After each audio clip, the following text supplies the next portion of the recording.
Then she would even bring me shit. She was the type of woman that would be willing to cook me a meal and take me out on her dime and all that other shit. You know what I'm saying? So when she hit me up and was complaining about the fact that, you know, you don't take me out, what's up with that? And I told her point blank, that's not what we do. When I get horny, I call you up. If you're free, I step through. If you get horny, you call me up. If I'm free, I fall through. I'm like, that's it. That's what the fuck we do. Women will get with guys as placeholders. Do you know how hard it is to get rid of a woman who actually likes you, who actually respects you, who actually loves you? Do you know how hard it is to get rid of that woman? And you're not talking about some hypergamy? This is real simple. The reason why women treat you like shit, the reason why women got an attitude with you, the reason why women fucking diss you and disrespect you is because they never liked, loved, or respected you in the first place. Your whole story is cap, bro. Matter of fact, it's big cap. I'm gonna call you the Mad Hatter.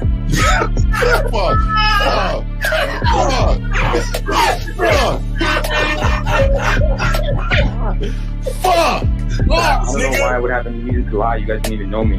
Why would I lie to you? Let's just say you did. Let's just say you did. You act like you've never had sex a day in your life, bro. What it is you're lying to yourself. You're lying to yourself. That's why you can't make any progress, bro. All the sex that you've gotten, I'm pretty sure it's been handed to you. When a woman meets a man that's valuable and knows who the fuck he is, she knows that she can never overpower a nigga with game or a real dude or a man of value and not even to say a man of value, because that sounds too much like what other niggas be saying. What I really mean is a man that knows his value. When a woman is dealing with a man that knows his value, she knows that she cannot overpower him. So she ends up saying to herself, well, if I can't beat him, I gotta join him. But when a woman is in a room full of dudes that know they value, she knows that she has to submit. And if she don't submit, she got to get the fuck up out of the room. No matter what level she brings it to, how loud she get disrespectful or talks fast, you have to keep your cool. You have to keep it on your energy level. So if you want her to be submissive, you want her to be calmed down, you want her to bring it down a notch, you won't yell louder than her. Talk to her like this. Yo, I don't do that. I don't know if you talk to people like that, but that's not how you're gonna talk to me. That's not what I do. And if you want to continue to do that, I will show you exactly where the door is. I will escort you out, tell you have a nice trip, and send your ass right to the gulag. You'll be gone. I don't tolerate that from people in my life. For all you surface dwellers out there and shit, how does it feel following all these motherfuckers on the other side of the streets talking about don't do shit? Well, if you ain't gonna do shit, then why don't you do man shit? Don't run away from fear. Don't dwell in the past. Don't give away your power. Don't feel sorry for yourselves. Don't make the same mistakes over and over again. Don't worry about what people think about you. Why don't you do some man don'ts if you're gonna do a don't anyway? Grass eating lion. It's sad to see so many men suffer from bitch assness, and the women know they're such at an advantage with weak men. They try to shut me up. This is the part of being a man, is standing on your squares, understanding that nobody's going to move me. I move mountains. Nobody's going to move me off my square. They need to respect your word. There needs to be a shift in behavior when you get home. They need to understand what the deal is when you're around them. There's no such thing as compromise with men. Compromise. You should be fucking at the truck stop. All day. These conversations are obviously too in depth. They're too in depth with these bitches, man. What are we talking about? You're a truck driver, bitch. I come in every state and I fuck hoes. That's what I do. And you gonna be one of them, or I'm gonna find one that will. And the thing is, if she got an issue with you not having a place to stay, that means she ain't really feeling you. Respect to Scary Perry for the $5 super chat. He says, "Salute to the Real Game No Theory panel, best show on Sunday." I don't know what leaving pussy on the table means, because pussy's not valuable enough to be left on the table in the first place, in my opinion. Exactly. I'll have Christmas lights back there. And I'm fucking bitches under the light. The following program is rated M-A-N. It contains assertive men who are kings of their castles. Men who don't make excuses or blame women for everything that's going wrong in their lives. Men who don't make the game about women. Instead, they make the game about the man. So, if you're into theory or use soft, weak-ass words like hypergamy, red pill, no fap, be on your purpose, high-value man, or money, clothes, and status, buddy, you're in the wrong place, and you need to go 2 doors down where the male cuddle parties and circle jerks are going on. This is a man's space. Since the fall of the PUA community back in 2007, most PUAs ran underground because they had nothing to offer.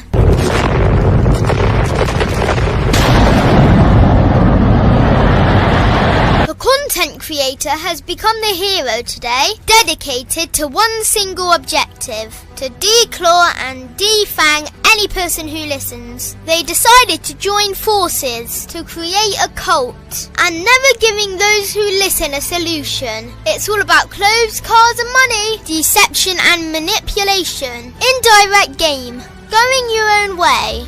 They talk pills and plates. They complain. They blame. Fake it till you make it. I just don't get it. A man doesn't need to lie to meet women. He just needs to learn how to spit flavour in her eyes and in her ears. Thanos broke down the game when he said, as long as there are those who remember what was, there will always be those who cannot accept what can be. Even in darkness, a man can find light. Sometimes the world doesn't need a group of fake heroes teaching lies. Sometimes the world needs a group of anti-heroes to bring balance, order, and truth to the game. It's time to summon the authentic players of the game.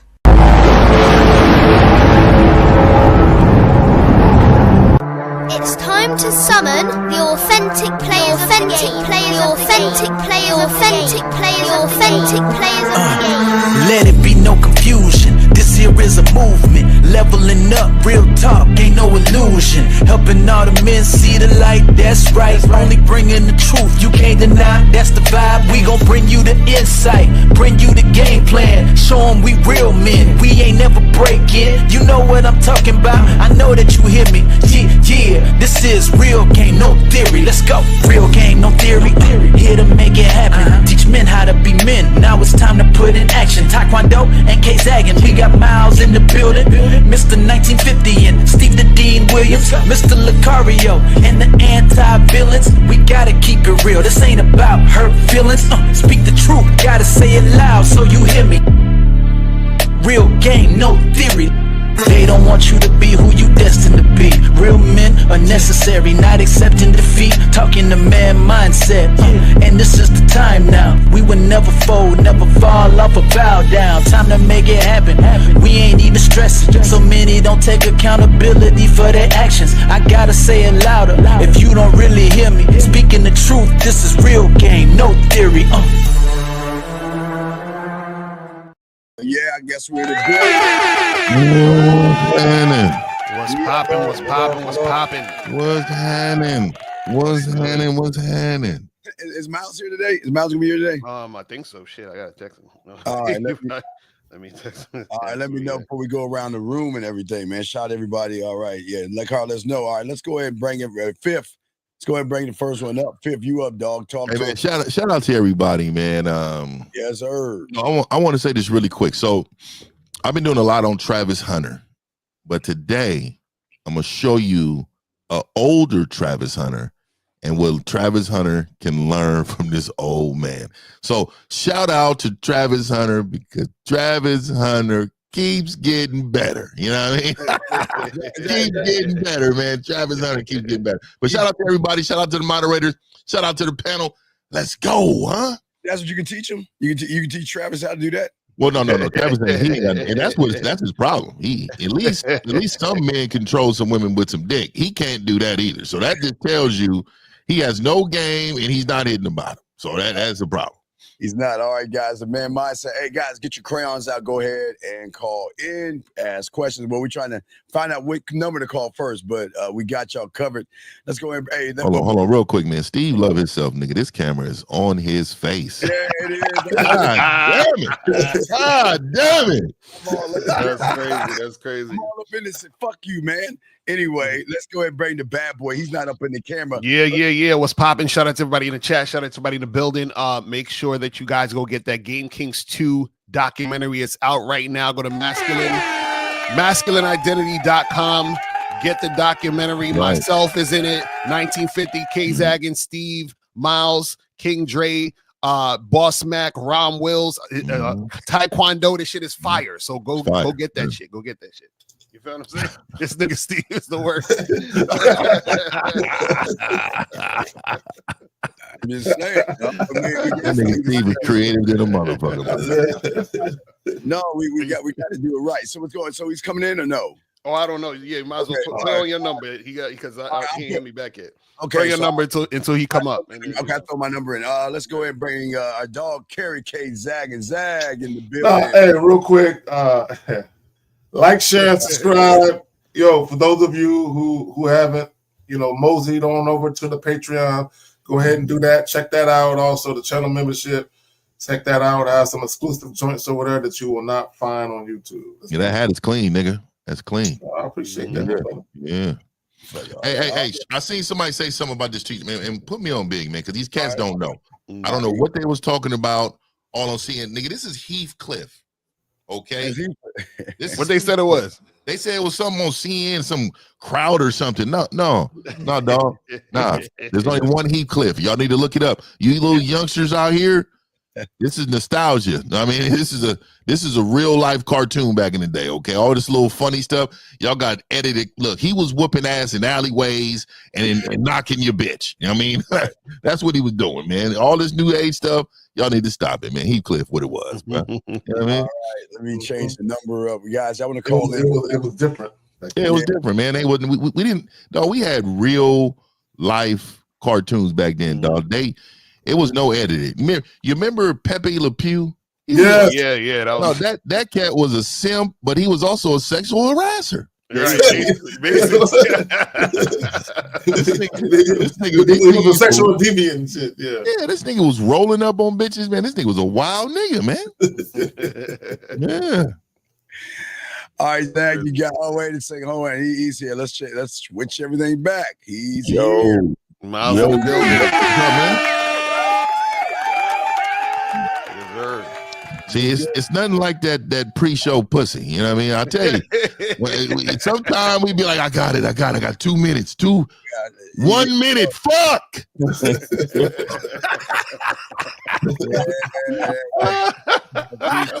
Yeah. That's it.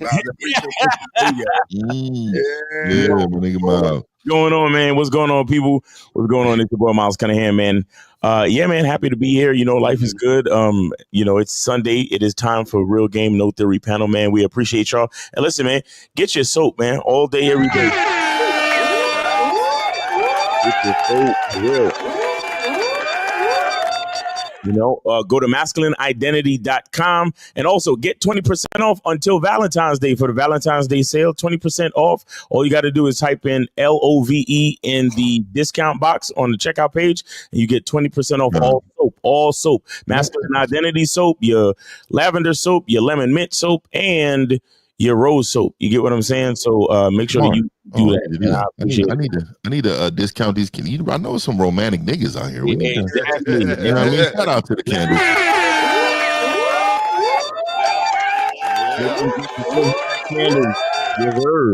This nigga got a good camera, though. What's so crazy? I was thinking about it. I always tell guys, next week is the biggest weekend of the year for all these motherfuckers. For the first time, the greatest weekend, gentlemen, the weekend of Valentine's Day. So there's no excuses. These women are going to go into these single events. Men, it is the only time of the year, gentlemen, that you don't have to worry about bars and clubs. They are going to events to meet men, and there's no excuse why you won't show up and get some pussy. Yeah, get some pussy, but don't be the Valentine. Okay, don't be You know what I mean? You got to learn how to get some game because you're not supposed to be the Valentine. Yeah. Hey, and speaking of which, where are all my looks, money, and status niggas at? I mean, because Yachty was supposed to get the pussy, right? Right, exactly. like how much money they need to talk about in order to prove their point, right? Yeah. When they keep proving our fucking point. Yeah. Well, a lame is a lame. All we're showing is that game is undefeated, and everything that we talk about comes to fruition every time. Yo, the nigga spent the nigga said 100,000 and not even it. It was 155,000. Nah, that wasn't enough. He needed at least $1 million. You know what I'm saying? What are they gonna say? Yeah, he spent 15,000 in Walt Disney. He spent 50,000 in Walt Disney. He bought 55 for the hotel, and he spent over 50 for the jet for 2 days. It didn't even fuck, man. Didn't even smash. And not only did he smash, it didn't seem like he had the capabilities of it. Right. You know, there was this other story I heard about this other nigga. I think he's a Chicago rapper, if I'm not mistaken. I think his name was Rico Reckless or some shit. Yeah. He tried to get with this chick that he was in like the friend zone with for like 8 years or something. Yeah. And then she finally allowed him to be with her. Hey, that's why I say these athletes and these rappers are the biggest simps. And the tricks, they're the biggest simps and tricks. Did the nigga say finally nigga allowed him? Finally. Oh, yeah. So it says Rico Reckless reveals the way he got with Summer Walker. So that's the chick. So basically, you definitely need to send that to me, though. Basically, that is disrespectful. he was fucking stalking her for like 8 years and shit. God, man, you get it for free. Man. Well. I mean, but this is what I'm saying. If you don't have no game, hey, get used to that lifestyle. Okay.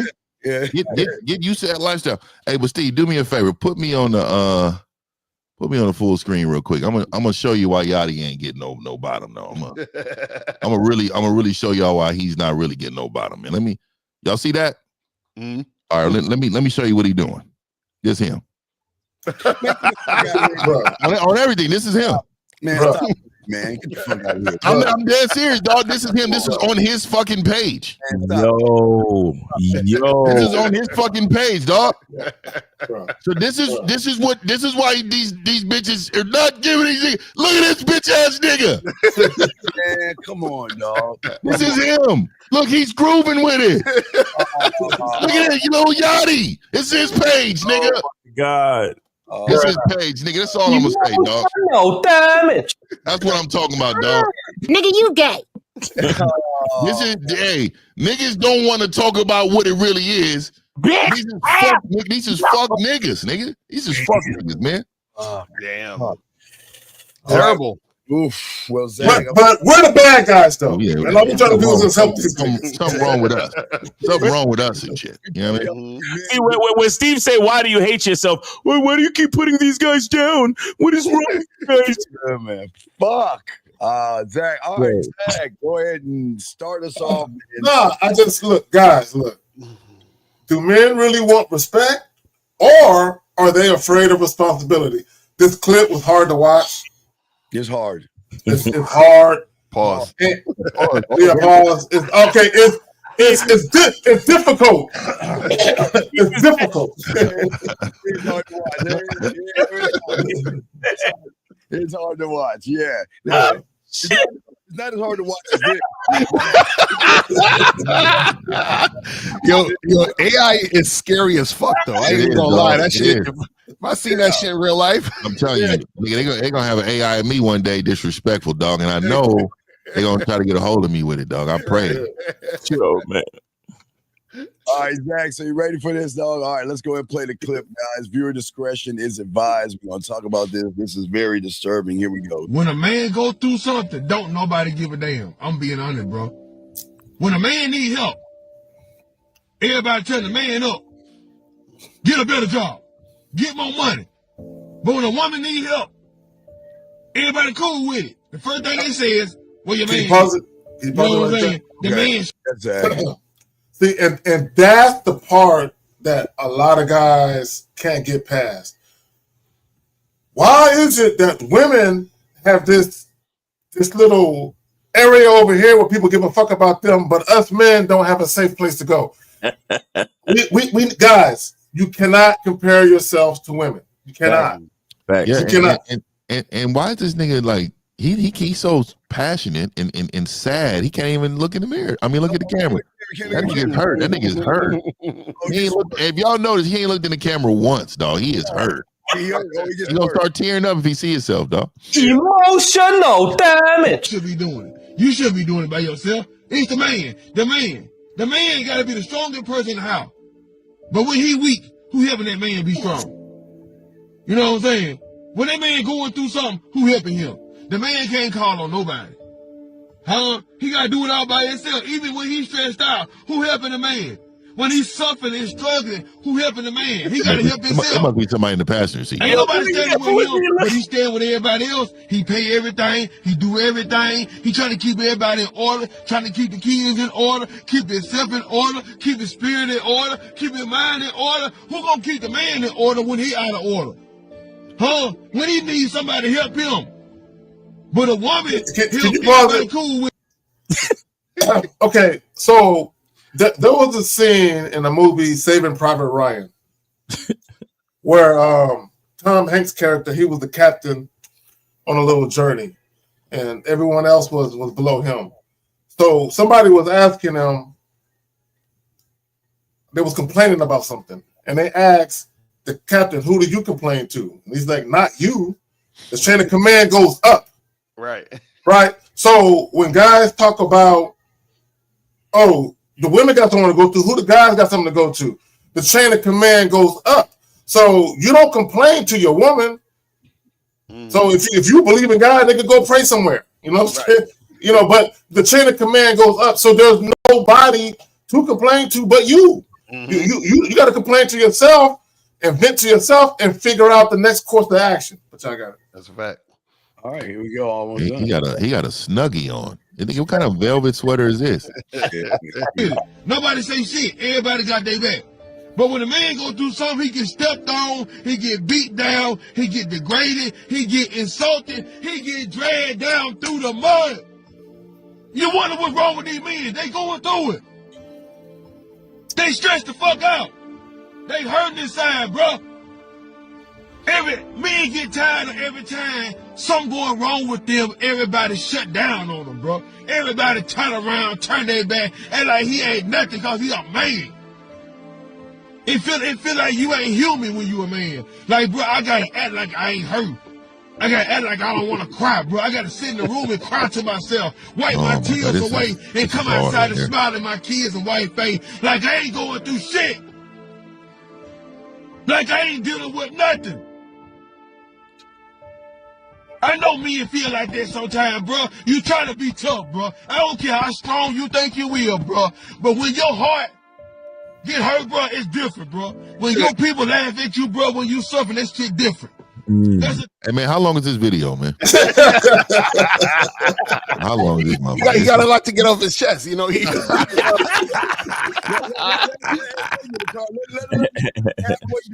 get it off his chest. He needs to vent.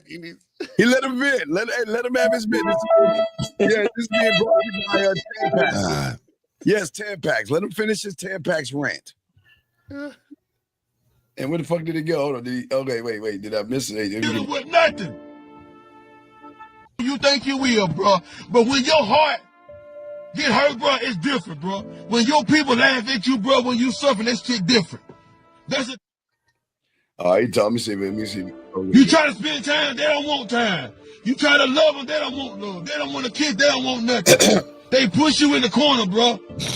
People push you in the corner, and then Steve, can you pause it? Yo, y'all got it. Y'all making it longer. Okay, never in pause. I gotta say this. Real quick. That's a real pause right there. Never in my life have I ever felt any of the shit that he's talking about. But go ahead. Making it longer. Here we go. Hurt. You own family. They don't know you. Friend, they don't know you. You don't care about it, but damn, am I a bad person like that? Where everybody look down on me when I'm hurt? What is it about me that you don't like? What is it you don't want me to be? Is it something you don't want me to be? It's something you really see in me and you scared of it. People be scared of what's in you. They know how much love you got in your heart. They know what you want to do with your life. They just don't want you to get there. They want to be where you at. They want to walk in those shoes and sit in the same seat you sit in, bro. They want everybody want to help you because they know once you get it, you got it. It is going to multiply. They know it. So everybody say no so you won't multiply. So you can divide. So you can subtract. So you can lose. That's exactly what's going on, bro. Why you folks treat you bad? Wait, hold on. He turned into a motivational speaker. Hold on, wait. You blaming us? You're saying are you fucking with us? Wait, I'm gonna keep this up while we play. Hold on, dog. But they know your heart. Dog, I'm telling you, dog. Visit that dude's channel. You're the avatar. That tell you exactly who he is, dog. What the fuck you talking about? Hold on. 100, bro. Because you never say no. When you never say no, you get used the most. Because everybody gonna ask for something. Because this person here is available. When you stop being available, that's when everybody break you, bro. That's when everybody cut you off. That is. All right, last bit. I'm sorry, I'm screwing it up. Put it all to somebody else. And what's up with that? Nobody want to talk about that, though. But it's all right, though. 200 million out there that going to it, bro. It's going to be okay. We're going to be okay. We're going to be okay. I don't care what nobody say. I'm not mad right now. I'm just explaining myself. All right. I'll let you. Let me say this. Yeah. So, let me just say this. Life is about a series of choices. And what guys don't understand is that a choice you made 3 years ago can come back to haunt you today. You know what I'm saying? So I don't feel sorry for my thing is this. And I thought in the interview and someone said you got the same 24 hours in a day like Michael Jackson had. Oh yeah. He look at what he accomplished with his 24 hours a day. Look at what you're doing with your 24 hours a day.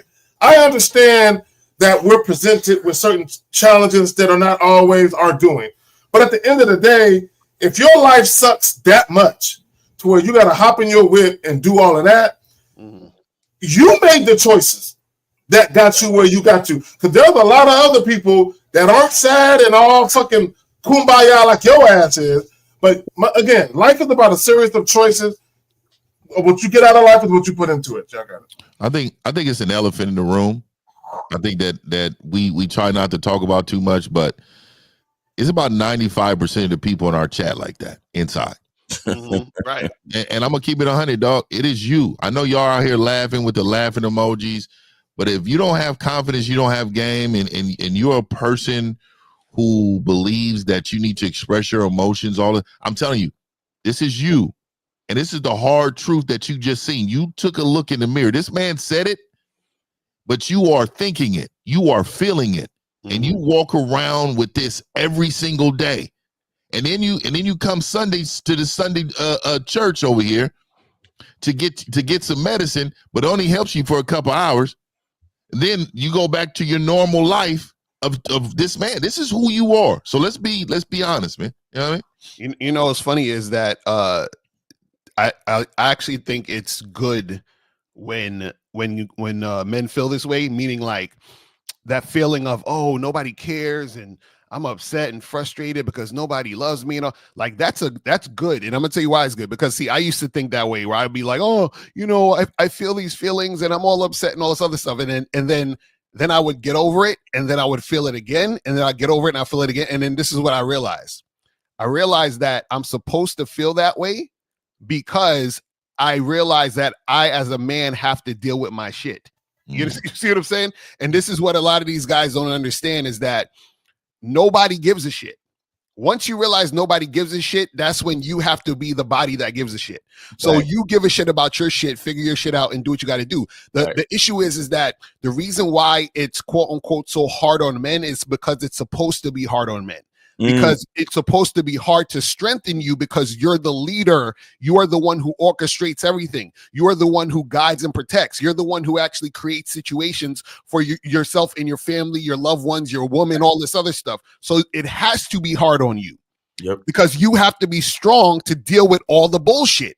Yep. You have to be. This is why we say guys are not supposed to be in love, because when you're in love, that's when you get all emotional and you're just worried about how you feel. And listen, you can feel all those feelings. You can feel whatever, however you want to feel. You still have to be strong enough to deal with what you need to deal with as a man, because everybody's fucking counting on you. You understand what I'm saying? And so the problem is that a lot of guys, they see everyone else, especially they look at women and love to compare themselves to women, and they're jealous that women don't have to take on the burden they have to take on as men. Right. And they're like, how come nobody pets me on the shoulder and rubs my belly and wipes my tears? And it's like, bro, you're supposed to be the tear wiper, not the one that's getting their tears wiped. There you go. You go. There you go. And it's like, guys want to be the general, but when I have the same responsibilities as the sergeant. Right. It don't work that way. Go ahead, Mom. You know, this is the indoctrination. I mean, again, if you look at how things are going, the cult of the manosphere, the cult of the red pill, it is making these boys more homosexual, more emotional, and more effeminate. And they want to sit here and they want to get a pat on the back for being a bitch. And they want to sit here and cry, man. Nobody gives a fuck about your feelings. And again, I don't understand all this. I'm worried about the next man. When you have game, you worry about yourself. Gentlemen, every motherfucker on this panel doesn't give a fuck about the next man. They only care about themselves. And that's what we respect about these men. That's what I respect about these men. They don't give a fuck. They are selfish and they're all about themselves. And the more you're like this, see, you don't understand. There are male problems and then they are man problems. See, once you cross over and get this game, that's what you understand. It's the weirdest thing. Y'all don't want to get this game to have the problems like, oh shit, Valentine's Day is coming around. There's a few of them want to take me out to dinner. There's a few of them want to spend a night with me. There's a few of them that want to spend Valentine's Day with me. Man, that's man problems. But all this shit that you're saying is that because you're so effeminate and you want to live a life like a woman, you want all the perks that women get, but you want to say no one cares about you. You're right. No one should give a fuck about you. The only one that should give a fuck about you is yourself. And I don't understand this kumbaya. I need other men around me to feel like a fucking man, and I need other men to understand me to be a man, and I need someone. Who do I go to when problems are going wrong? You know what these four fucking motherfuckers do when they have a problem? They don't have problems. You want to know why? Because when you have game, you are this weird thing called solution based. You're not problematic. There are no problems. I've always said this since the 90s. The only problem is a meteor the size of Jupiter heading towards Earth. That's a fucking problem. But a woman, a little issue with your boys, so a woman doesn't like you, she turns you down. See, this is why game is so important, because at the end, when you have an unconditional love for yourself, gentlemen, it changes. But you have to be a student of the game. You can't do it on your own. And again, we're not knocking. Last thing I want to say, gentlemen, y'all got to understand is, if you think we're laughing at you, yeah, we are laughing at you. A fucking bad. Bad. Laughing bad at you because you know what? We want to fucking. The only way we can get you to overstand where the fuck you're fucking up, we got to break your bitch ass. We got to get all that estrogen and all that femininity and all that emotion out of you. Stop being like fucking mommy. Yeah. Fucking man. Yes, sir. Look, all I got to say is this, man. Exactly. Men and women ain't equal. That's a fact. The problem, that's one of the biggest problems in this video. And the thing is, this is why I created the Masculine Identity membership, because I know that this is how a lot of you motherfuckers feel. You understand? I know that's how a lot of these dudes feel, because they don't understand why. They don't understand the double standard. If you don't understand the double standard, please see the shirt once again. Right. You get what I'm saying? Like, we not like them. And let me tell you something. I know, you know, I had a call recently, man, and the client is being dragged through the mud by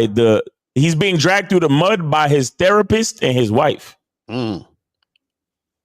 That's crazy. And the nigga, because he made mistakes in the relationship, instead of being a better man and learning from his mistakes, he's allowing the therapist and his wife to like reinforce this idea that he's broken and he broke his marriage and he broke his wife and he's a bad person for it. The nigga, I can hear it in his voice. He's losing confidence in himself. Miles is perfect, man. You are perfect for that, because I tell niggas to leave immediately. Nigga, grab the closest clothes you have and get the fuck out of there, nigga. Let's start over. Let's start over, nigga. Let's start from scratch. Look, you know the nigga, cat got kids and all this other shit, so it's a thing. You know what I mean? But you can make new kids, nigga. But that's what I told him. I said, bro, my main message to him was, nigga, I know it's gonna sound crazy, but I said, fuck your wife, fuck your kids. If you don't love yourself, none of that shit matters. It don't matter. None of it. And you know what? Let me say to this fucking loser right here, guys. I got a question. Put a Q call in, but I can't stand you losers. There is something. Listen, I always say this: if you are an athlete, go to the gym. If you need physical therapy, go for the gym. If you're showing your body and doing those body things, go to the gym. But you fucked up losers are going to the gym over a bitch. Yeah. Money over pussy. So all this shit you saying, Jay, makes you a sucker ass bitch. There's something fucked up in your head. Because guess what? Ain't no fucking weight strong enough or big enough to show that you are an emotional, effeminate bitch. You go to the gym and lift your bitch ass fucking weights. There is something wrong with you motherfuckers going to the gym. It is a mental breakdown because all those motherfuckers are all fucked up in there because they hide behind muscles. They think muscles can cover up your emotions, your femininity, and all that. Let me say this real quick, Kate. Shout out to Dave G for the $5 super chat. He says self-hate is a hell of a drug in his Rick James voice. Yeah, thank you. So here's the thing with a man, going to the gym to box away his frustrations. At some point, you got to face it and deal with it. Right. Like, I mean, you can box away your frustrations in a moment, but the thing that's making you frustrated still exists. So you got to deal with it. You know what I'm saying? So the guy in the clip, he was talking about family members, people not having his back, and my thing is this. And see, the problem with a lot of people is they feel like they need a lot of people around them for them to feel whole. Right. And my thing is, I'll cut off everybody, siblings, kids. I got a lot of motherfuckers in my family. I don't fuck with them, right? And I don't lose no sleep behind me. You know what I'm saying? And my thing is, they know where to find me whenever they get their minds right. But here's the thing. Guys need to understand that sometimes solitude is the best thing for you so you can strategize your next move. But this notion, I'm going through something, I always need somebody to cry on. Crying on a motherfucking shoulder don't fix the problem. That's what women do. Women come to their man and you're their rock. Right. If the woman is so busy trying to be your rock, who gonna be hers? Yeah, I got it. Shout out to King Dre. He said, if your family isn't appreciating you, how you are, act as if you're invisible. Get a new one. As a man, you're supposed to teach your kids gratitude and appreciation for your hard work. That's a fact. That's a fact. Yeah. You know what it is too. Shout out to King Dre. And as a man, you're supposed to remove women who don't add anything to your life. That's a fact. And you know what the thing is too is that a lot of times you guys are so caught up in society and you're so conditioned to think that you need other people to feel loved or feel like you're somebody or feel whole. You feel what I'm saying? So even in his whole rant, he was like, they don't care and they don't check up on me and they don't do it. And it's like, bro, you think you need all this because you think that you feel like you can't be or on your own or love yourself without anybody else around. So that's why they're like, I want the pat on the back. I want you to care about my issues and problems. And the thing is, what people got to understand is that nobody really cares how you feel because how you feel doesn't impact another person necessarily as far as like their own specific life and what they're going through. And how you feel is based on what's happening, and what's happening is always going to be what's happening. And what I mean by that is this: the way you feel about something is not going to change the something. You have to change. You see what I'm saying? So if you're feeling like I'm frustrated because I got a lot of work to do, you're going to always have a lot of work to do. Like the work's not going to stop. You're going to stop to wake up and go to work in the morning and do what you got to do. You feel what I'm saying? It's not going to stop. So you have to change how you feel about the thing instead of expecting the thing to change for you. It ain't going to work that way. I'll shout out to LS with the $5 super chat. He said, if I'm going to the gym to find women that work out like me, what's wrong with that program if I see something I like? Y'all are fucked up. Going to the gym just for women. again, like a lot of these dudes, especially the ones that go to the gym, and shout out to ones who go just to be healthy. There's nothing wrong with that. But a lot of you men go because you're insecure about who you are. You're insecure, and you need motivation to be around. You can do push-ups at the house. You can do sit-ups and jumping jacks at the house. You can run the neighborhood, right? The reason why you don't want to do that is because you want to perform. You want to be in front of people to validate the way you look, and you want to look at them. Oh, okay. What is he doing over there? What is she? Oh, look at her right there. This is who it is. It's like a club for them. And it's an acceptance club. Most of these people that go to the gym are super weak. I had the heavy bag yesterday, right? I had the heavy bag in my garage. I had the heavy bag for about 20 minutes. And not straight. I'm just like in increments. I don't think y'all know with 2 minutes of hitting a heavy bag. Oh, Miles, no, I know. But dog, it totally shifts. Nigga, like you can't fight, dog. Like you got 2 minutes to whoop somebody's ass.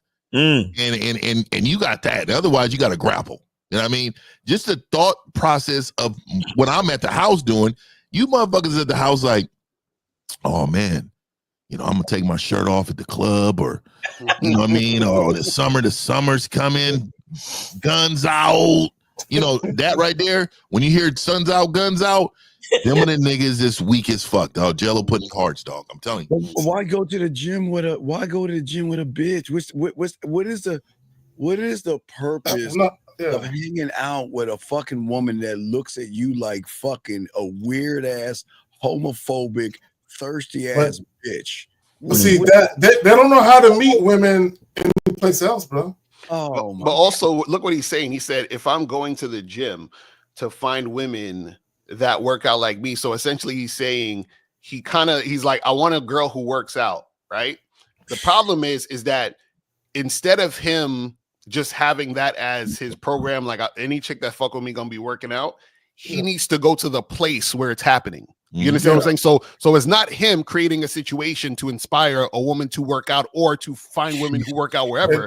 He's like, I gotta go to the place because I'm not influential. Do you see what I'm saying? It's just like a motherfucker saying, oh well, like it's like a nigga flying overseas to get a chick. It's like I gotta go to the country to get a bitch instead of getting a chick wherever I'm at. You see what I'm saying? It was also like if you wanted to if you was religious, you don't got to meet a bitch in the church. You can meet her outside of the church and then have her going to service with you. Exactly. I'm gonna tell you right now, I got so much game. This bitch will be fit.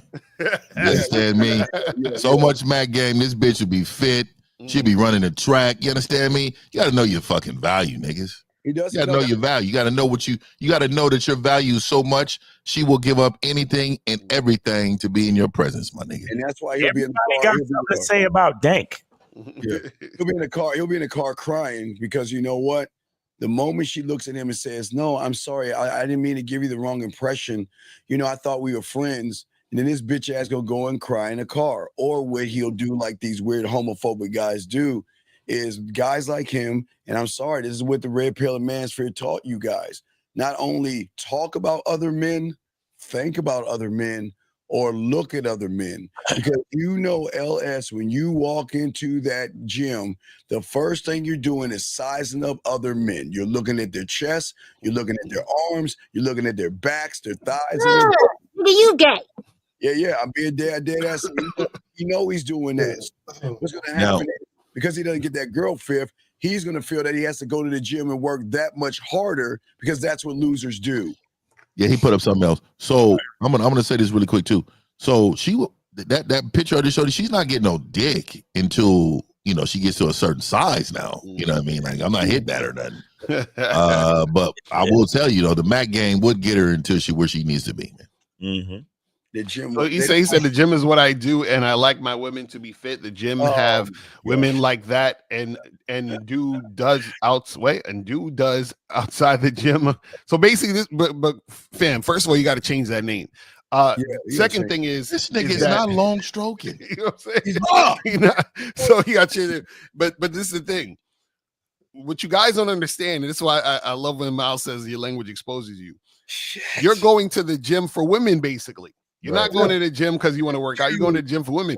You understand what I'm saying? This, you can find fit women anywhere. We're not saying you shouldn't talk to a woman at the gym if she's fit and you're attracted to her. What we're saying is you're making the main thing about that. Mm-hmm. And a lot of y'all are lazy too. So the way that you're saying it is like, well, I'm too lazy to just meet women wherever. Exactly. I'm honing in on this because I feel like there's already those fit women at the gym. And it's the funny part.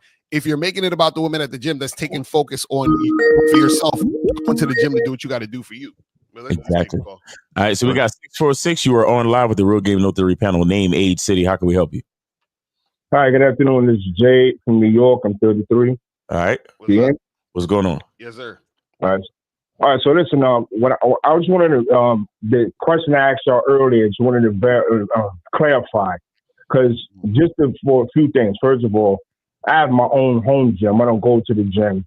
And I'm not talking about men who go to the gym for women. That's a whole different story. Uh-huh. I'm asking, isn't it safe for a man to, instead of crying on the videos and all the other shit, just go hit it? Instead of going to drugs, getting drunk, just take it out on the back. That's what I was. All right. So this is what I would say. Okay. So if you're frustrated, right? Yeah, you can hit a heavy bag or whatever. That way you don't bust holes in your walls. However, the problem is the thing that frustrated you is still there. So yeah, you can do something with the energy of feeling frustrated, but you still got to handle the thing that frustrated you. Right. That's the point. Because this is the thing. You hitting the bag, that is not going to take away from the fact that you're feeling some type of way and you're angered by something. So what is that thing that is creating that anger within you? That's what you got to actually deal with. Hitting the bag's not going to make that go away. You see what I'm saying? Yeah. And go ahead, Steve. Real quick, Jay, here's the problem, big dog. And this is why you need to learn the motherfucking game and get off that goofy ass shit you doing. See, if you had game, you wouldn't be hitting bags, you'll be hitting ass. And the thing is that when you have game, you're not going to be all in your fucking feelings hitting shit because shit ain't working out for you. The problem is with a lot of you human ass losers out here, y'all want to make all these excuses. You have every opportunity to learn a game, to stop that silly ass shit you're doing, taking out your fucking frustration because you set expectations on women that you don't even set for your own self. So you're fucking up because you know what? A real man doesn't have to hit shit to get things or being frustrated because men aren't frustrated, big dog, when you have game. Yeah, and I want to say too, like, so, like, I can't speak for everybody on the panel, but I'm pretty positive about it. Like, I don't even remember the last time I stressed out. I don't remember the last time I've actually had an issue. I don't remember the last time that I had to sit and think like, man, what am I gonna do? Because my life is designed around fixing problems. My life is designed. I'm on autopilot right now. Really, everything in my life is designed to be fixed, and anything that comes around that I can't control, I never give a fuck about. Right.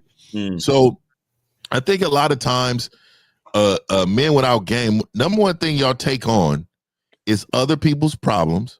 Yes. And another thing you take on is things you can't control.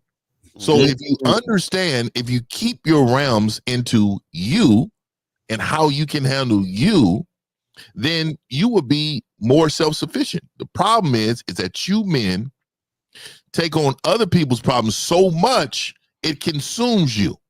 So if my mom called me, and shout out to mom, I love mom, but she called me and she was stressing about something, I actually sit there quiet and silent and not say nothing until it's my turn to talk. I'm gonna let her get it all out.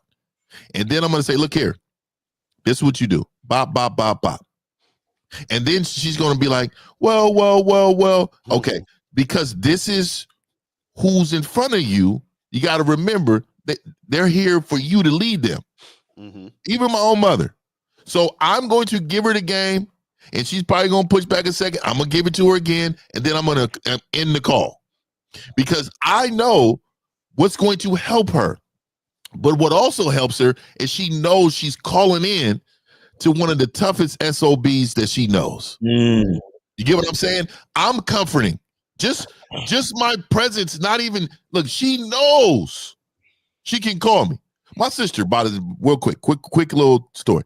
My sister she hit me up with a text and she was like, "Oh, we need to get all these emergency things." She thinks the world is ending and shit.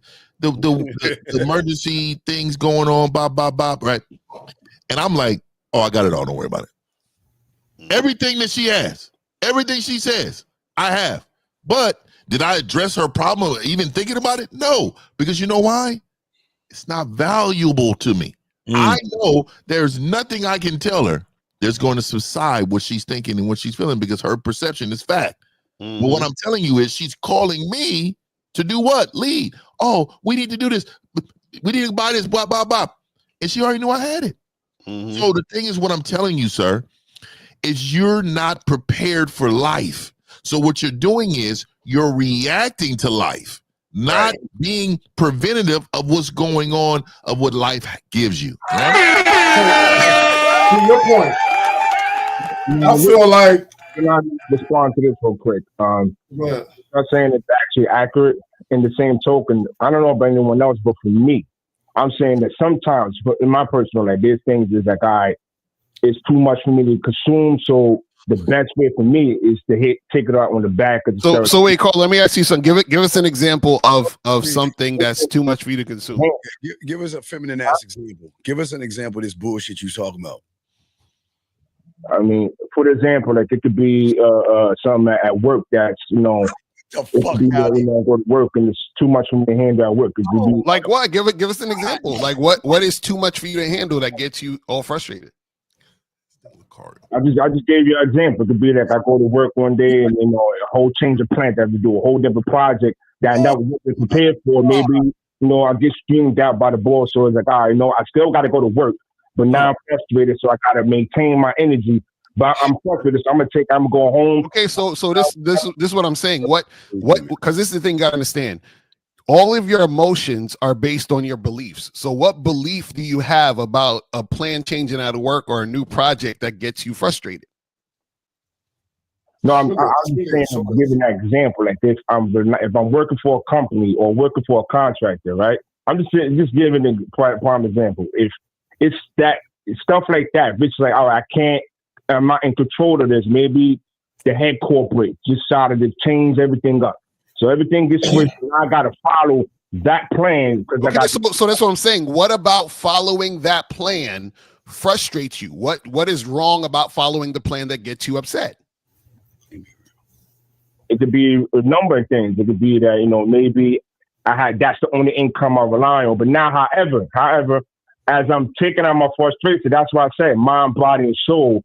So now I'm boxing. I'm thinking about movement. Am I right? What to do? Caller, you keep go ahead. But I want people to understand that being frustrated is really a choice. Right, exactly. That's what I'm trying to get. I think you can understand that the act of being frustrated is an emotion.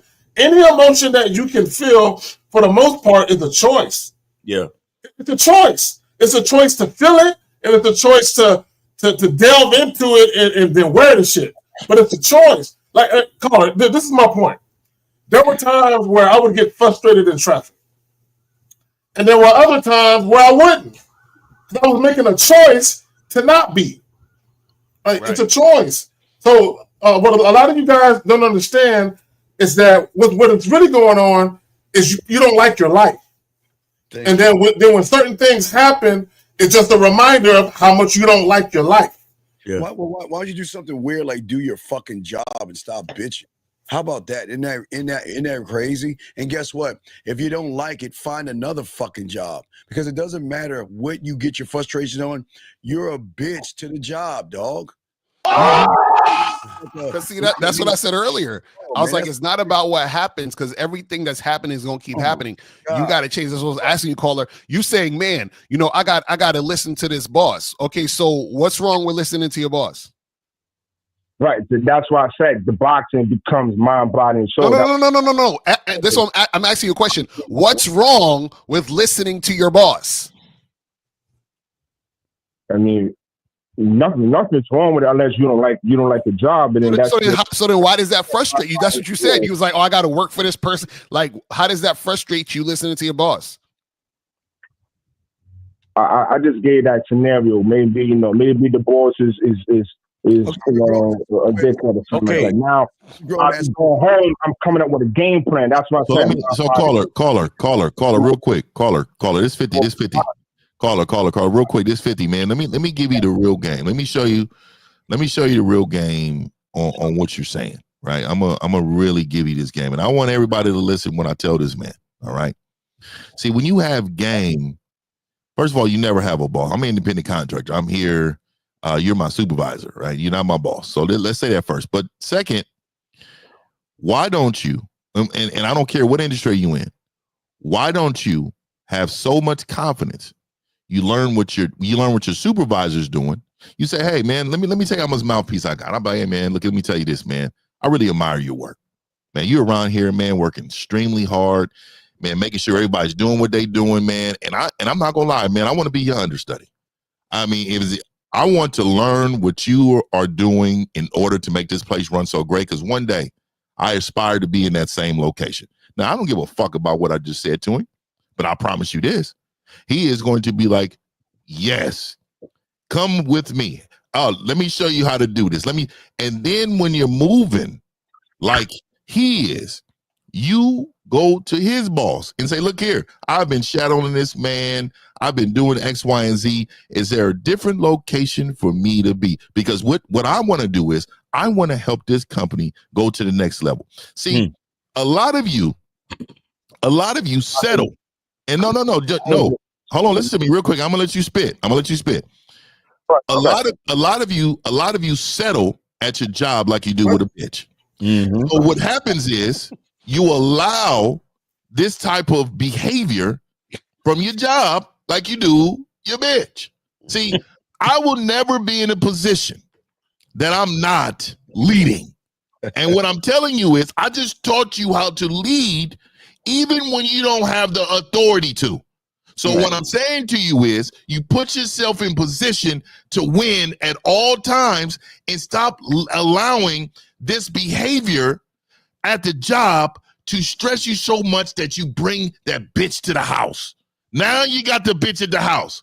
Now you're sitting on the couch with the bitch. Now you're going to bed with the bitch. Now you're going to the store with the bitch. Now you're thinking about the bitch Sunday when you got to go to work on Monday. So what I'm saying to you is you got to get some game in order to change the outcome in your life. Otherwise, that behavior will be with you and you'll be hitting that heavy bag every motherfucking day instead of every blue moon. Trust me. Facts. Real talk. Caller? Yeah, I'm here. Yeah. What do you got to say, man? Anything you got to say? Oh no, I mean that what Fifth was saying is correct. That's I was giving examples, but this is me. My point of view is if I'm hitting the bag, I'm releasing that stress. So I wouldn't let that consume me. That's what I said. Like based on that video, it was crazy. Yeah, but see, here's the thing, caller. You're kind of missing the point. You're missing the entire point. The thing is, no. All right, so let me ask you this: the last time you went to go hit the bag, what was you frustrated about? What were you frustrated about? I mean, the last time I hit the bag, I wasn't frustrated about nothing. I was just building up my strength. That was last night. You was just practicing, right? You was just getting your endurance on for the boxing shit, right? Right. So that's what we're saying. You should. That's the way. Look. What we're trying to explain to you is that everything should have a purpose behind it. You shouldn't let life be. So you shouldn't be so reactive to life that you're going to do something that you would usually enjoy to make you better because you're frustrated about some shit. The whole point is to not get frustrated in the first place, to understand that you're a fucking man and you can change whatever you think is frustrating you. Remember that you can change it. So why is it frustrating you? That's what we're trying to get you to understand. Right. A lot of you cats don't realize that you come on here and you say, oh, well, I'm just saying that you could hit the bag to get your frustrations off. Listen, we're trying to say, what the fuck are you getting frustrated about when you got all the power to change the shit you need to change? Yeah, we're talking about not getting frustrated in the first place. That's what we're talking about. You keep talking about hitting the bag. It's just like, so call it, if I have a crazy toothache, right? Is brushing my teeth gonna make it better, or do I need to probably get a root canal? Which one? You have to get the root canal, get it extracted. Right, exactly, because I got to get to the root of the problem. Right, Yeah. Brushing my teeth is just masking it. It's not going to do nothing. So hitting the bag is not going to do nothing for your frustration. Getting to the root of your frustration is the thing. You know what it is? Real quick, Molly. You know what it is? It's kind of like, callers. Let's say for the sake of argument, you're in a relationship with this woman, and you go in and hit the bag because you're frustrated with her actions. The root of the problem, or to solve it, is to get rid of her. Right. Right. But a lot of you guys, y'all don't want to get rid of the root of the problem because you feel like you're getting rid of something out of your life. You feel like you're going to miss something. So what you guys do is, in your mind, you choose the lesser of the two evils. I'm frustrated at this. I'm going to go over here. I'm going to go hit this bottle, or I'm going to hit this bag. I'm going to go do something to get this thing off my mind, just to go right back to the thing that's frustrating me, and it becomes just a cycle. Right. You know what it is too? I think a lot of times people they try to like mask things, because when you try to look at something else, then you could never say you're the problem. Exactly. You see what I'm saying? And people are always trying to avoid that they're the problem.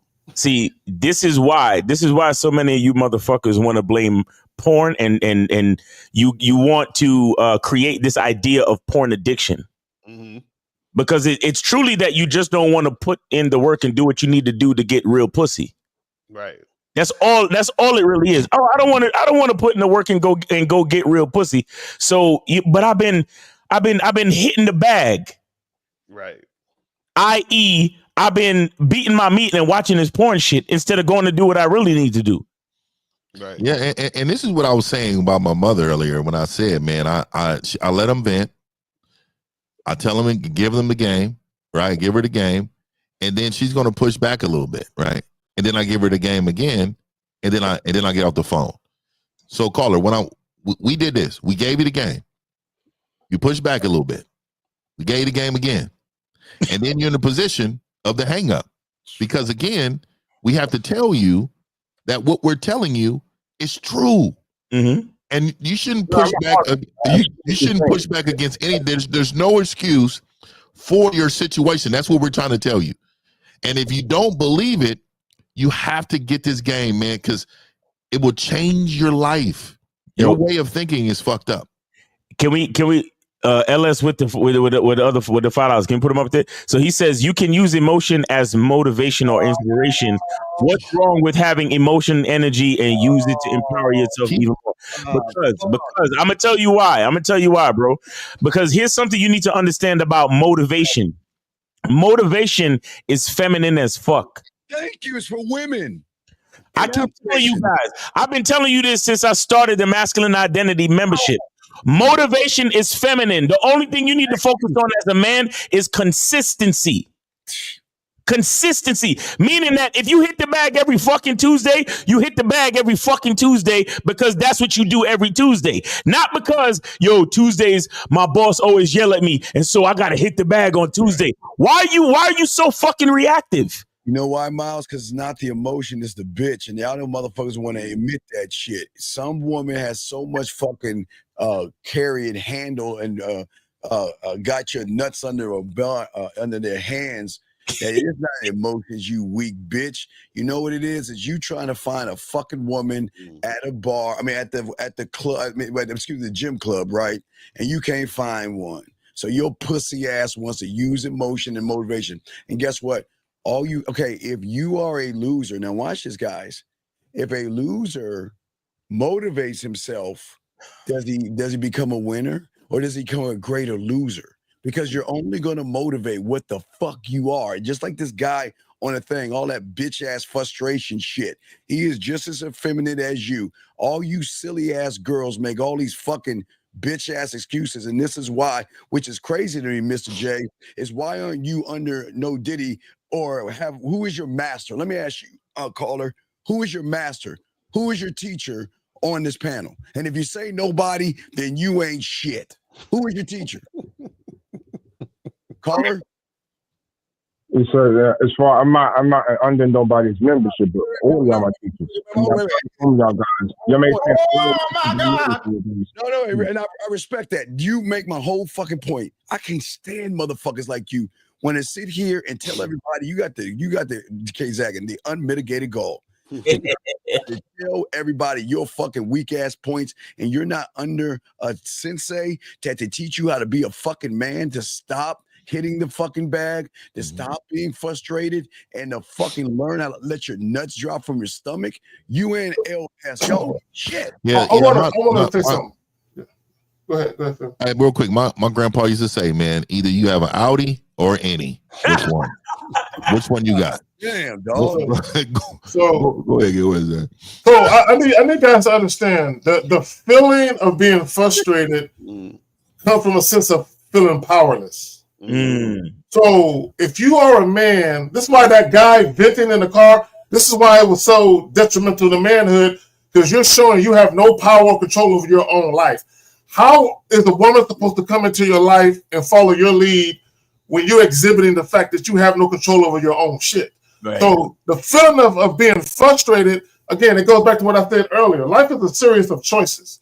So at some point, you made some choices that got you to that point of feeling frustrated. So instead of finding a solution for what ails you, you decide to go temporarily take care of it. It's kind of like when you get frustrated with life and you go drinking and you get drunk, right? To get it off your mind. The moment you sober up, you still got to deal with it. Same thing with punching the bag. All you doing is just releasing it, but you still got to deal with it.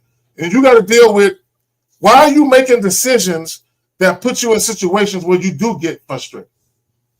And also, too, the thing is, like, even I think it was LS that wrote the comment, said you can use your emotion as motivation and all other stuff. A lot of times, the reason why that's an issue is because if you're using your emotion as motivation, you're just going to basically make a bigger problem. So for example, let's say you're emotional about the fact that you're not making a lot of money. So now you're frustrated. You're like, I'm gonna hit the bag because I'm so frustrated. I'm not making a lot of money. And now you're like, you know what? I'm going to be motivated now to make more money. And then what's going to happen is you'll probably end up making more money, but that's actually still a problem, because your initial problem was that you were attaching your emotion and your sense of well-being to money, which you're still doing. You just have more of it, which is going to make you actually have a bigger problem, because now that you have more money, you're going to want more money. And then when you get more money, you're going to want more money. Do you see what I'm saying? So you just keep making the problem bigger, because the problem isn't actually the money. The problem is that you don't feel like you're anything unless you have the money, which is why you had the frustration in the first place. This is why we tell you guys, you got to get to the roots of the frustration. The root is you hate yourself, and that's why you want the money. It's not like you want the money for actually using money for something in particular. The money is attached to your sense of self, which is why you're chasing it, which is why you had the emotion in the first place. That's what we're trying to tell you. There you go. There you go. You know, the greatest frustration is that I don't. 24 hours is just not enough to love me, man, and that frustrates the fuck out of me. So I guess I need, after this is over, I need to go punch some bags and shit, because it's just really fucking tough, man. I need it. Give me a 25th hour. Can we make a rule? Just give me one extra hour. So caller, as we all said, you got to find out the real root of that frustration. Yeah. Are you not happy with your social life, your dating, love life, your professional life? I think click all of the above, Zach. Yeah. So there you go. So, I think he's mad he got to work for somebody. You said what? I said, is that what you was asking me, or that? Yeah. You got to find out the things that frustrate you, the things that drive you to go hit that bag. You got to ask yourself, why haven't I changed this situation so that no longer becomes the bane of my existence? Right? Because here's the thing, right? It's kind of like if you've ever been to McDonald's or any of these little restaurants, inevitably you're going to run into somebody who don't like being there. You know, employee, you can just see it all on their face, and you're just looking at them like, do something about it, then, motherfucker. Yeah, and, you know what I'm saying? If you don't like your job, quit. Exactly. Fuck that. Right? Don't serve me with Brown. And also, too, you got to ask yourself, why don't you like it? Because the why don't you like it is important, because this is the thing. Because like for example, if you're like, well, you know, I don't like my job, because, you know, I feel like I'm not important in this position. So the issue is you just don't feel valuable, period. It has nothing to do with your job. You know what I'm saying? It's one thing to not like a job because you're like, I'm not interested in doing this stuff because it bores me and I'm not really like having a good time. That's one thing. But if you're not interested in the job because you feel like you're lower or you're lesser, then that's a whole nother issue. So this is why you got to understand why. Because when I heard you, you was like, man, I gotta answer to my boss, and this is my only source of income and all this other stuff. So it's like, okay, what is the root of those issues? Like, if this is your only source of income, do you want other sources of income because you want more money because you want to do particular things that cost more money? Or do you want another source of income because you feel like a loser having one source of income? So the why is important.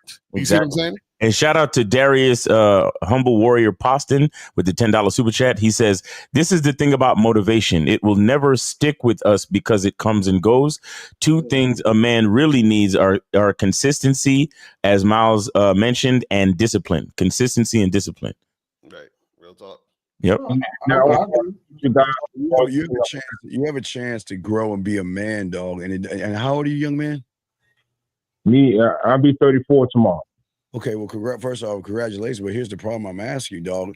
As a 34-year-old dumbass or a 33.5-year-old dumbass, when are you going to grow the fuck up and realize you can't do it by your fucking self and that you're going to need help and get out of your fucking feelings and learn this game so you can put up the toys and stop being frustrated? When are you going to learn that, man? I'm learning now. That's the thing. No, you're not learning that. Okay, wait. How long have you been listening to us for? Any of us? How long? Been about almost a year. A year. So almost a year. This is what I'm talking about with y'all losers.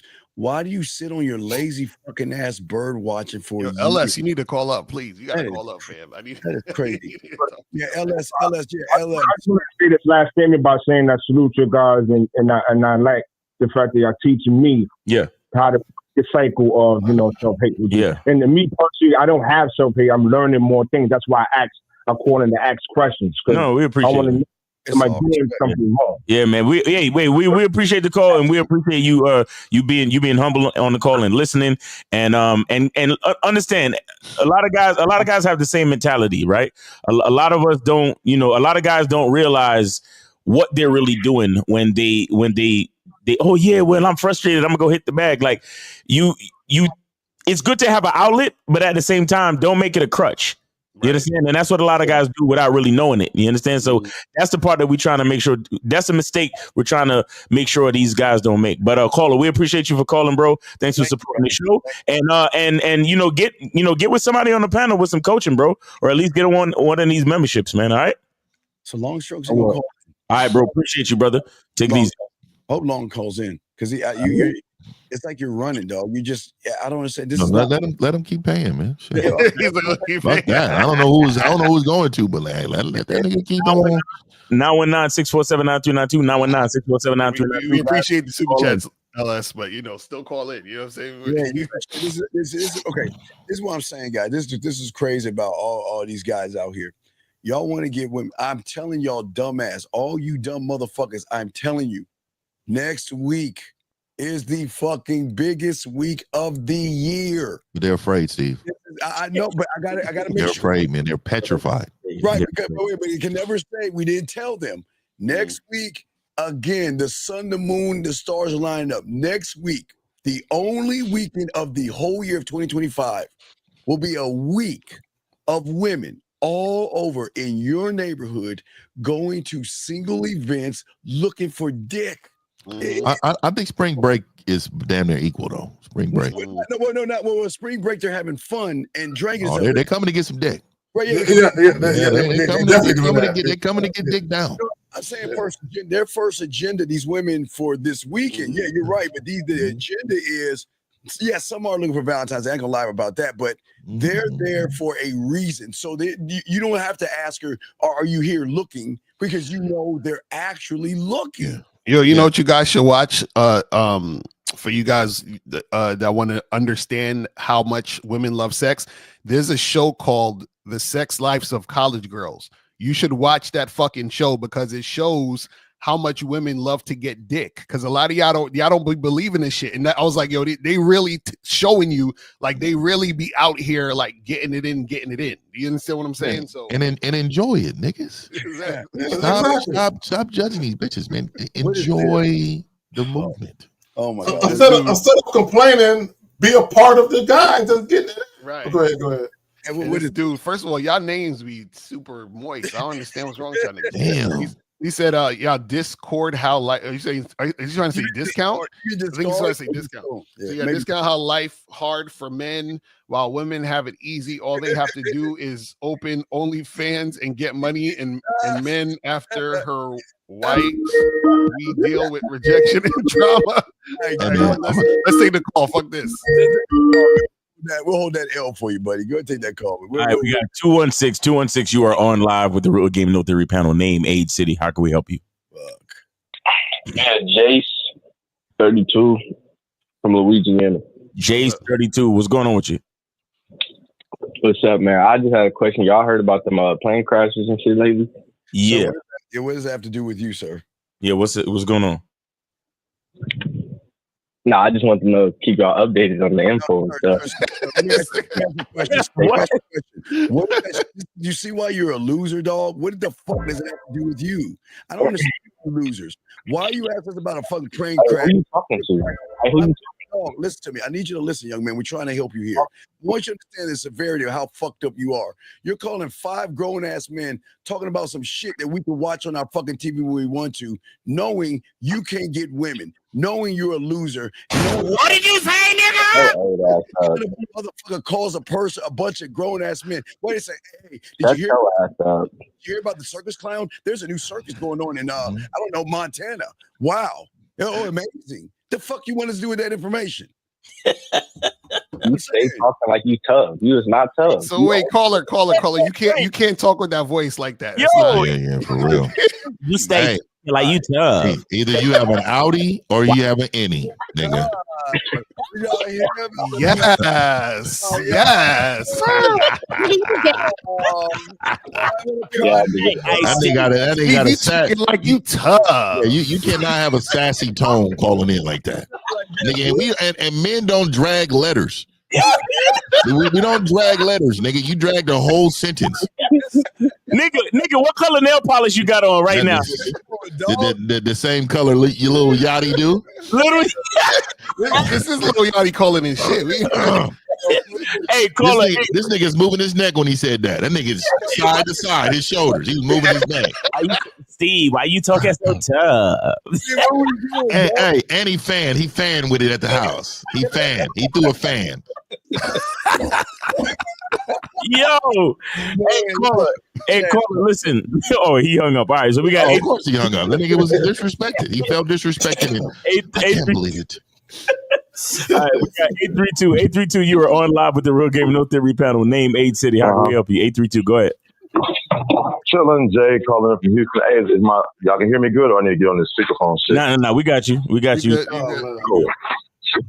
Cool. Now, I was trying to hear more about the situation with the emotion, you know what I'm saying, as far as, using emotion and being controlled by your emotion. We all got emotions. We all got pain. If somebody shoots somebody in the head right now, I bet all of us going to say, ouch, or something. Somebody going to say something. Yeah, but that's physical pain. That's not emotional. That's physical, fam. Yeah, man. Let me tell you something. You get hit hard and you break your arm. The pain is so overwhelming that you decide to cry, or do you say, "Oh, damn, my shit is fucked up," and you just walk off, right? Or are you gonna sit there and cry? Are you gonna sit there and cry loud? No, I broke my leg and I laughed about it playing football. Yeah. But see, that's what I'm saying is there will be some men that says it's okay when you break your leg to cry. Would you be like, nah? Would you be like, oh no, you definitely don't need to cry? Nah, I'm not siding with that.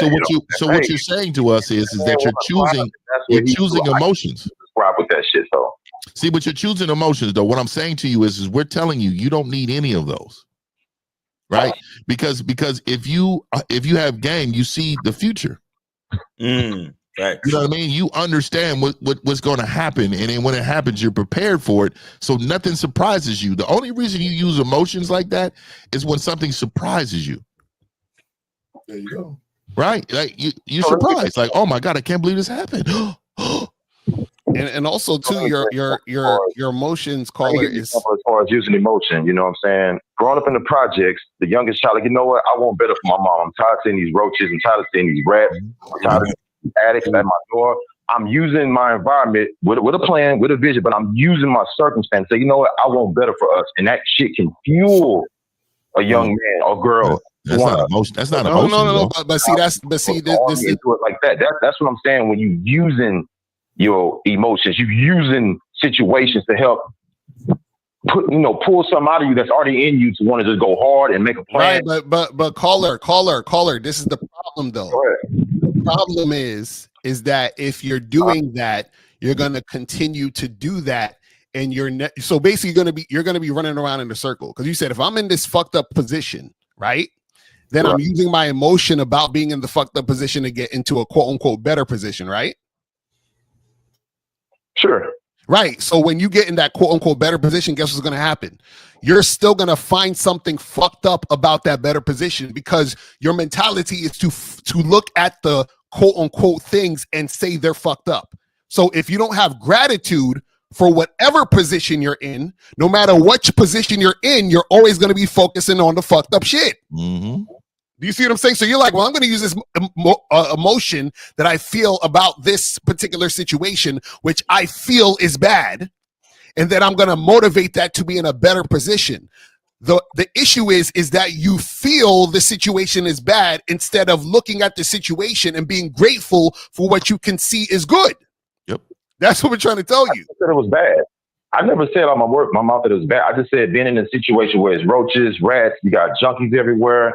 That's what I'm saying. You're still looking at it as bad. That's what I'm saying. You're still looking at that, and you're saying this is fucked up. Yes.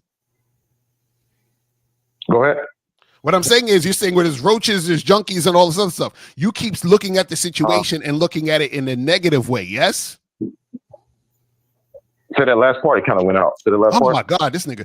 What I'm saying is, you said if there's roaches and junkies everywhere, you're looking at that as bad and negative. Yes. For me, I'm gonna lean more towards because I want better. Yeah. Okay, so that's my point. Yeah. That's my point, caller. So what I'm saying is that your perspective already. This ain't what I want. This ain't what I want for me.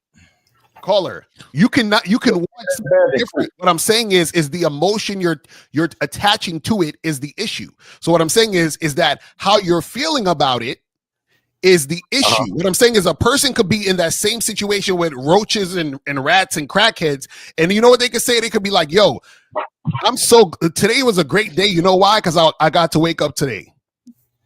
You understand what I'm saying? That's what I'm saying about perspective.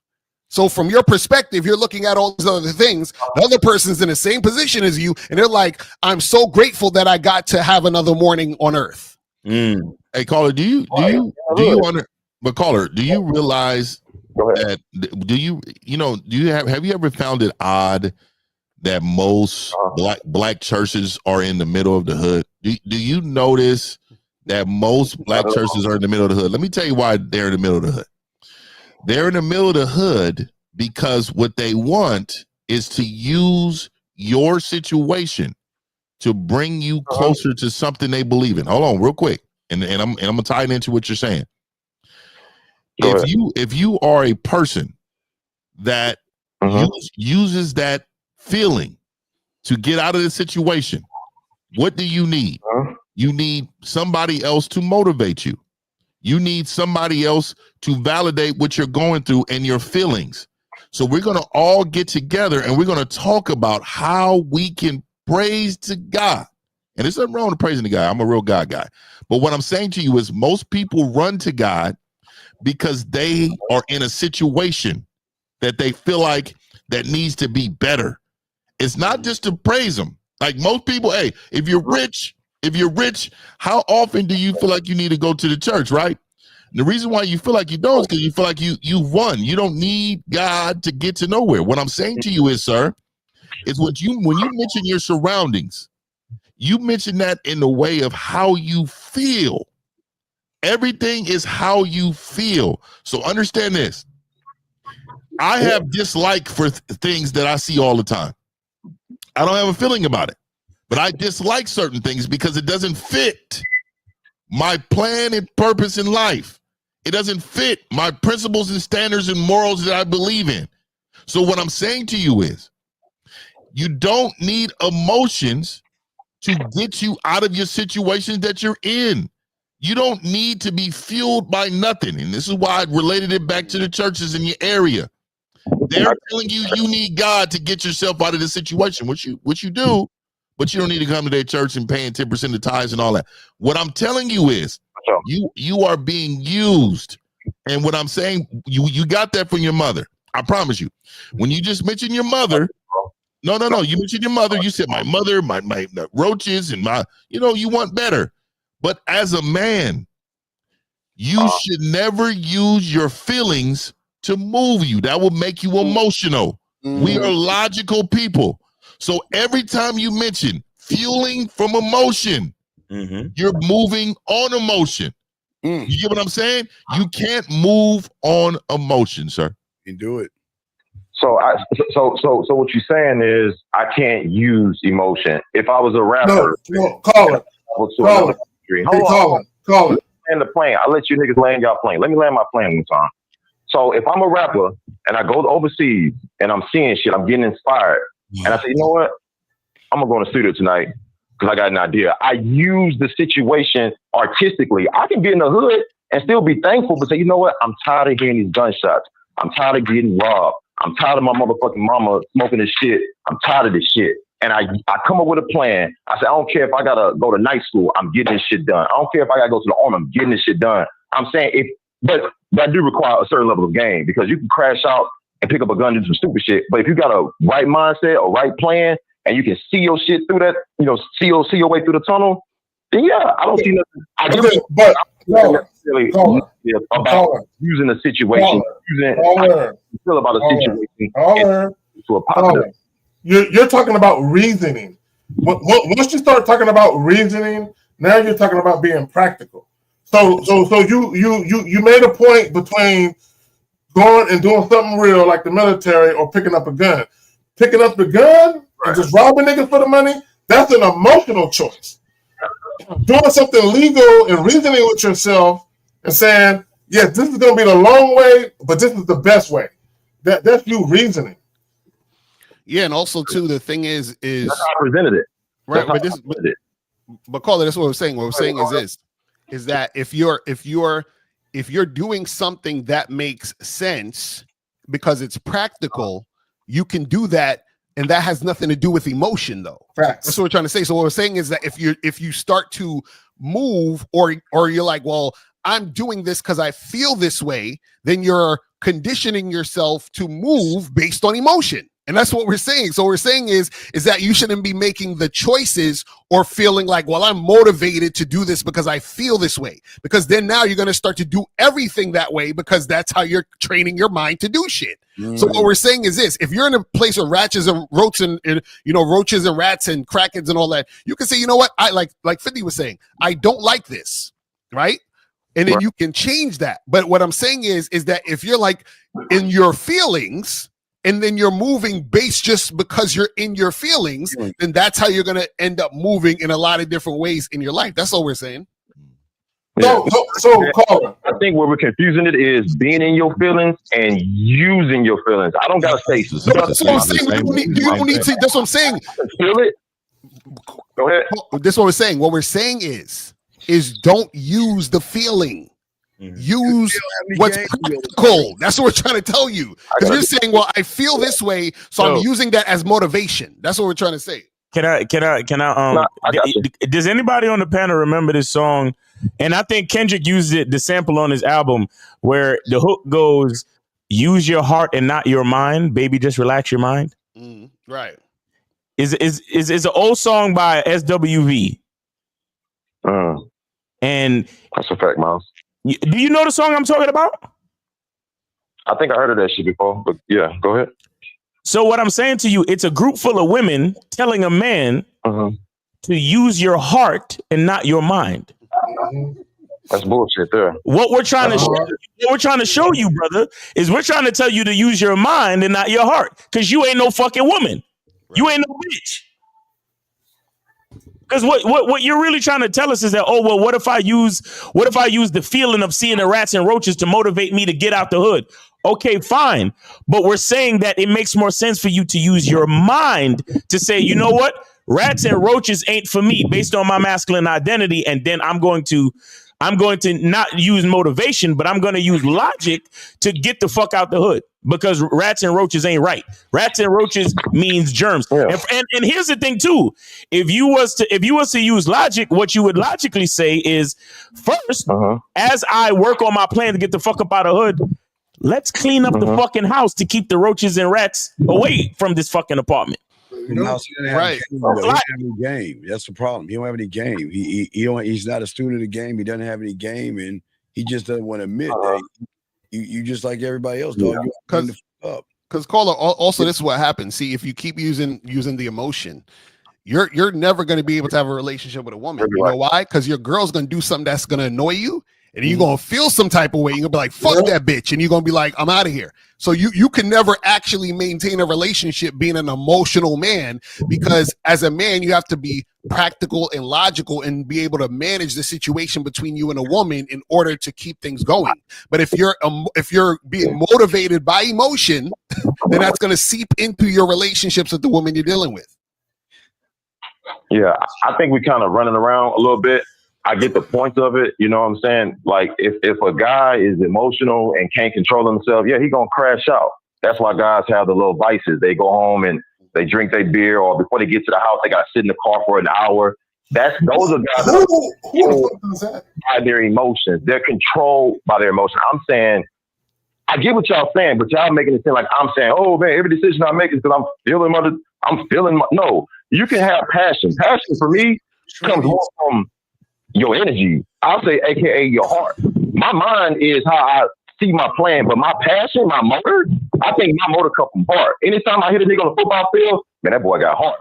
Anytime somebody knocks somebody out for doing whatever or protecting himself and got jumped and still got back on his feet and walked to school, that little nigga got heart. It's not. But this is the issue though. This is the issue. Caller. This is the issue. This is the issue. One thing leads to another. You ever heard of the phrase the gateway drug? No, but I got an idea what it may sound like. So basically you might fucking smoke some cigarettes, and then you start smoking weed, and you start, doing coke, and you start doing crack. Yeah. It's like it opens yourself up to other things. Just like, for example, have you ever seen two motherfuckers like quote unquote play fighting or slap boxing, and then the fight turns real? For sure. Right. So it started out as we just playing, and now niggas is really fighting. So it starts out, I'm just motivated. I'm using this emotion to motivate me. And it starts out that way. Then it turns into you an emotional ass nigga. Do you understand what I'm saying? That's what we're trying to get you to understand. You know what? I got to give you credit, dog. He nailed that shit on the head, dog. The problem is, dog, you think you have all the answers. And let me tell you, these men are telling you, you keep fighting that shit, dog. You keep fighting it. They're trying to tell you what you're doing is all fucked up. But yet you can't even. Who is they? I'm gonna go back to my mom. And they call in. We give them the game. They push back. Then we give them the game again. Then it's time to end the call. Man. That's what it is. I'm telling you, they mirror. Calls now. We got any other calls on the pipeline? Who is they? He's the only one. Who is they? Who is they? What I'm saying is these men have told you that the shit you doing is on some bitch shit, and yet you're fighting it. They're saying, wake the fuck. I hear the message. Go ahead and land. Go ahead and land the plane. Go ahead. So I'm gonna cut you off. Go ahead and land on. Go ahead and land it. Bro. This is why you need the game, dog, because you want some silly ass shit. You came in here trying to get validation. They checked you on that bullshit you saying, and then every time they try to say something to you, you fighting them on them telling you a truth that you can't even comprehend because you ain't even in the game. You ain't even in the game. So they try and lace your ass in the game. This shit is and all you're doing is fighting the information. Yeah. Do we got any questions? I'm cool. At the end of the day, you know what I'm saying? I can still take notes on what I need to take notes on. Yeah. Before I get out of here, this is an example of being emotional and being controlled. See, the game about Steve, dude, he likes to trigger people with little words. I could crash out, call him a bitch ass, bald head nigga. I could. You just did. You just did. You just did. That's what we talking You about. just did. That's exactly what we talking about right now. You just did. That's called being passive aggressive. Yeah, And you're passive aggressive when you're in your feelings. I could be emotional, call him out of game. Yeah, I could tell him he's a fuck nigga. He don't get nothing in life. I could tell him he don't get no pussy. I could tell him that he's a bitch ass nigga.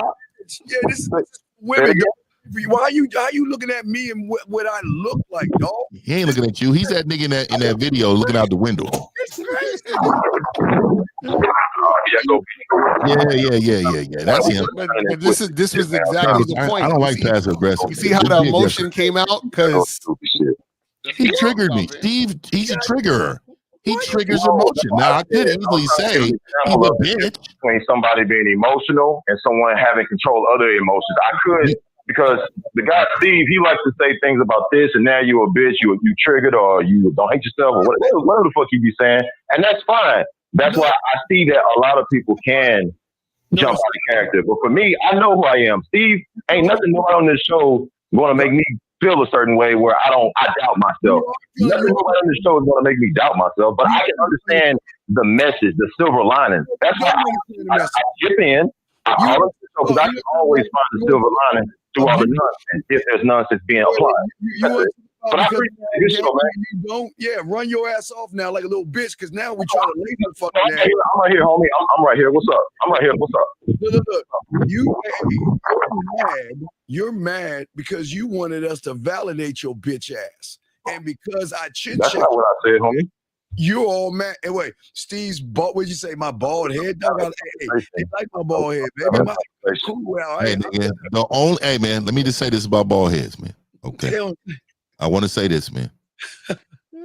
Go ahead, hey, dog, there was a person who said this. I don't know who it was. He said the only way they get to rub on my bald head if their legs is on my shoulder and we in the bed. You understand me?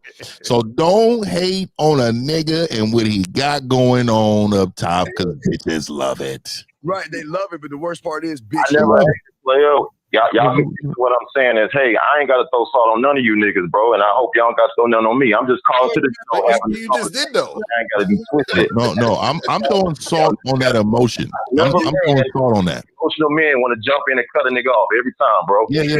We are. We are men. We try to dominate each other. That's what we do. Hear that shit you say. No, it's not all good, because I guess I gotta give me a motherfucking microphone and start me up the show so I can cut niggas off, huh? You should get a microphone, but just don't teach. You should. Buy me a laptop so I can have niggas call in, send me some money so I can cut niggas off. Hey, please don't. This is what I'm saying. This is what we talking about with the emotion. This is what happens. That's how the game go. Nigga can't talk. That's how the game goes. Yeah, I just don't want you to teach. Please have call-in shows, but don't teach. Just listen. That's how the game goes. Cut niggas off. Cut niggas off. Go ahead and land it. Go ahead and land it so I can hear the shit. Caller. The thing is this, is that, see, when you have your show, right, you're the main attraction of the show. You understand what I'm saying? So you have the main attraction, and then you have the secondary things. You see what I'm saying? You're the secondary thing. You understand? So of course you're gonna get cut off because you're not the main attraction. Like the main nigga, but go ahead, homie, go ahead. Hey, that's what we're trying to teach you. We keep trying to teach you, and then you're getting emotional. No. Listen, hey man, hey L. There are men with Audis, and then there's men with innies. Go ahead and talk, young man. You either have an Audi or you have an innie. You know what I mean? Dumbass. What we're trying to say is, look, you gotta understand something. Okay, look. Okay, young man, you're a bona fide fucking loser, and we're winning, okay? I'm gonna keep it with you. Okay, so that means that when you're in your loser ass mouth, we don't want to intoxicate these young men with that poison that's coming out of your pussified ass. So we've got to give, and we got to cut you off sometimes because the shit you saying is so fucking feminine. And then you get mad at us. You think we're being mean to you? We're lacing your fucking ass up to learn how to shut your conversation, player. You know what? I can see why you have a hard day at work. I can see why you have a hard day at work. I can see why it's like inside of you is very, very gentle. And I know that your blood flow, your blood inside of you that's flowing. I'm just telling you. Find out for yourself, homie. You see this emotion? Now, let me tell you something. No. And so now you got me to talking shit. And I'm gonna talk some shit now. But let me tell you something. Any man has bad days, and any man that goes to work and is mad at his boss, any man that bring all that emotion home, I fucks them niggas up. You was the nigga. I'm telling you right now. You was the nigga that was walking around crying in the principal office because a nigga just slapped you. No, I'm dead serious. Hey. I'm gonna tell you one thing about Rita's comment at 12:34. Rita Simone. One thing about 50. You see where I'm at all the time. Just let me know when you're there. Just let me know when you're there, dog. You're trying to save face right now. Hey, hit me on the back end, and then we can show people our conversation. Hit me on the back end. You know what it is, dog. You know what it is, dog. You know exactly what it is. You are one of these men. I tell you right now that when I see you, you're gonna try to shake my hand. You're going to reach out and try to shake my hand and be like, oh, man, you know, bro, you was coming at me a little crazy. And I'm coming with my fist balled up because I'm ready for it at all times. And I'm going to tell you, man, you're not built for you're not built for this. You're calling into a show. You're calling in a show talking about your emotions. I'm going to tell you right now, dog, you're using a gun. You don't use fists because you don't have none of that. I'm telling you, you're the guy that's on CNN crashing out, shooting 8 people because you had a bad day. See that? I respect the show. I gave my number. Use it how you want to use it. Hey, shoot me this nigga number, man. This nigga ain't got no money, man. Nigga, who's this nigga, man? Who are you? Hey, who are you? I'm gonna give you about an hour, right?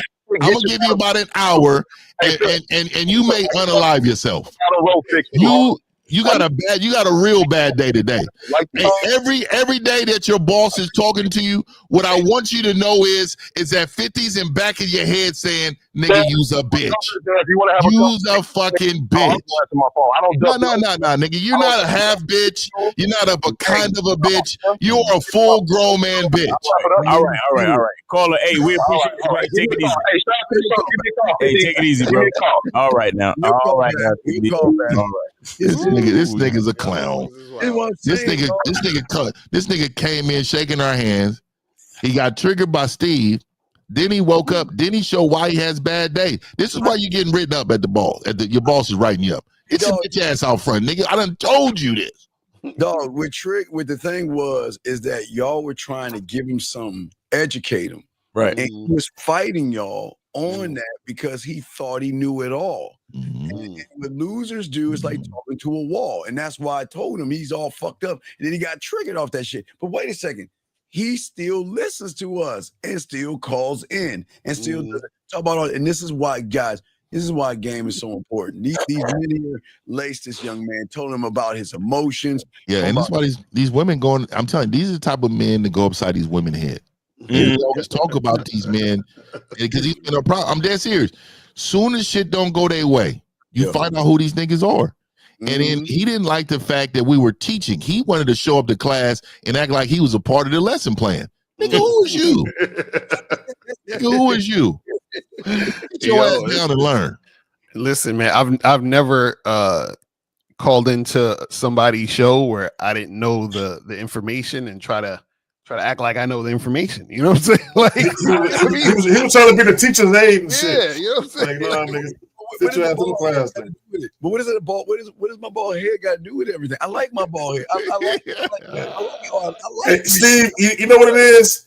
He was projecting.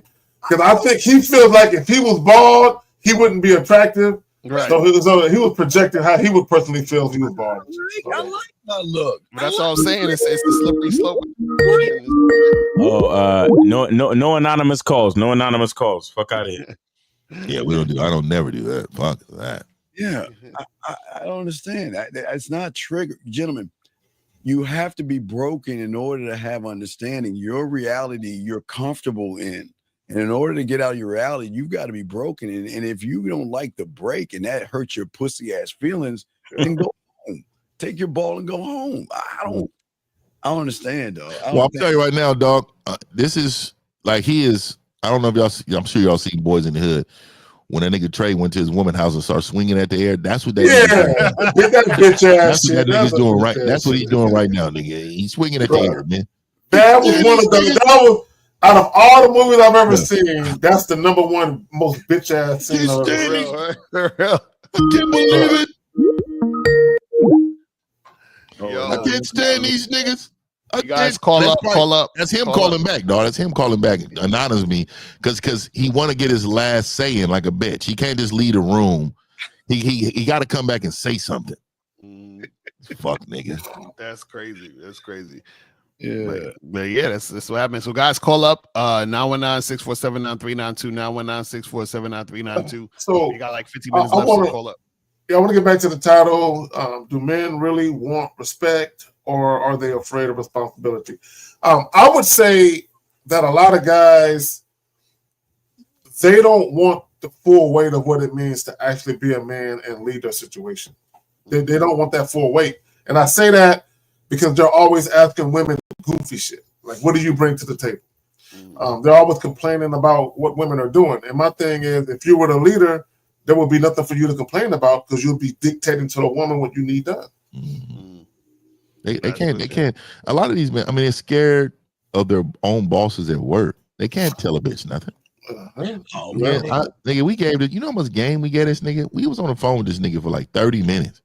Yeah, I mean, nigga, that's a full call, nigga. You know how much we charge for that individually? Nigga, we gave that to you for free, nigga, and you was pushing back. This, nigga, I tell you, nigga, I'm gonna bring it up again. My mom called. She vented. She was emotional. I gave her the game. She pushed back a little bit. Okay, hey, I'm gonna give you the game again. Now it's time for me to end the call again. So I'm telling you, you're mirroring women. Yeah, men don't act like that. You know what it is? Go ahead. No, I was gonna say this real quick. You know what it is too is that whenever you know like how if a person goes into a job interview or some shit, they probably gotta wait in the lobby. You know what I'm saying, for a little while, and then the secretary says, "Hey, you can come in now." They go into the room. The boss is already sitting there, or the supervisor, whatever, and then they got to come and take a seat, whatever. So there's like levels you got to go through. Like you got to send in your resume. They call you in. You go in the lobby. You got this levels you got to go to get to even speak to the boss or speak to the supervisor or the person's hiring you, right?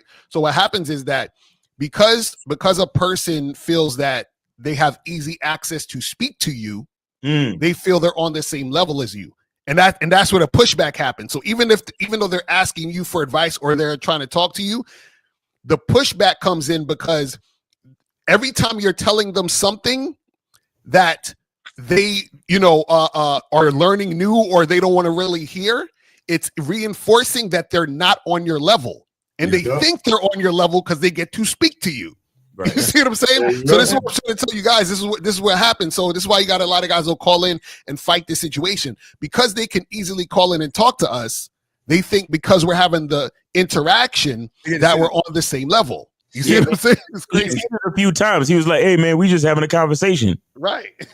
No.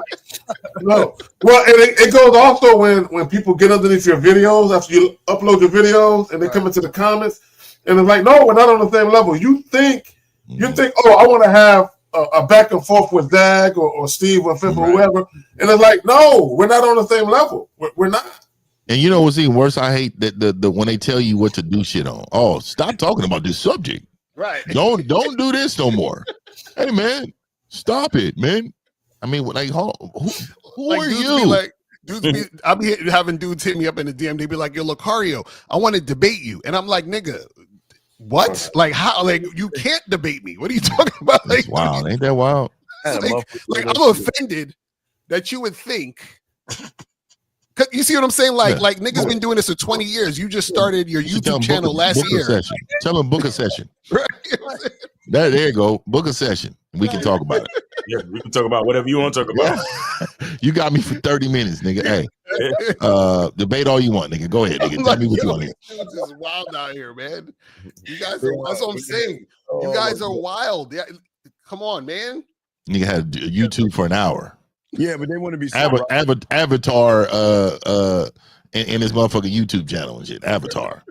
Yeah, they think because they pay for some pussy or some shit, they think they know shit. Right. Then Don't get me started on those niggas. Yeah, they think they can cut them up. Wait. 10 million people calling this shit. Was that a lot of anonymous calls and shit? Anonymous moms. Oh, okay, yeah. So we can't hear you. He got it on mute because it's probably anonymous. Yeah, that nigga Miles is a cold nigga. Yeah, I put it on mute so they wouldn't interrupt. Yeah. Okay. Yeah. No. We got a call. We got a call. No call. No call. We got any questions? I think Fifth said it best. Like, the best thing is they can't take their whatever they teach and go on the street. Yeah, don't do that. We can go on the street. We can go anywhere where we teach. Anywhere. Well, not only that, who else got live show that people call up? Right. Most people do it off the top of the dome. Well, they don't because of course they don't have nothing to say. Everything has to be prepared and written down before they talk about it. Yeah. It can't come out there. See, this is why when you say rappers, like it's freestyle niggas, and then there's niggas that have to write bars. Right. Right. Yeah. We do both. We write bars and we freestyle bars. Nigga, we're the best. We're the best out here. Facts. Real talk. I'm gonna keep it 100, man. But man, back to the subject real quick, man. That man they called him mirrored exactly this guy in the car. He wanted a safe place. He wanted to plead his case on hitting his bag and being fueled by his loser life. Yeah, I'm sorry. There was that right there. I think we did this one. Oh no, we had the phone. No, we didn't get it. We didn't get it. We get to it. Okay, go ahead. But yeah, he's talking about men have a hard life, while women have it easy. All they have to do is open OnlyFans and get money, and men have to I guess deal with rejection. What's the thing? You guys make it easy for women. Like y'all the ones who paying for the OnlyFans. You know what I'm saying? Like how you mad at the woman for doing OnlyFans? There you go. And y'all niggas is paying. Like, yo, there's this chick that I heard she made like $49 million off of OnlyFans. We got a call? Let's go.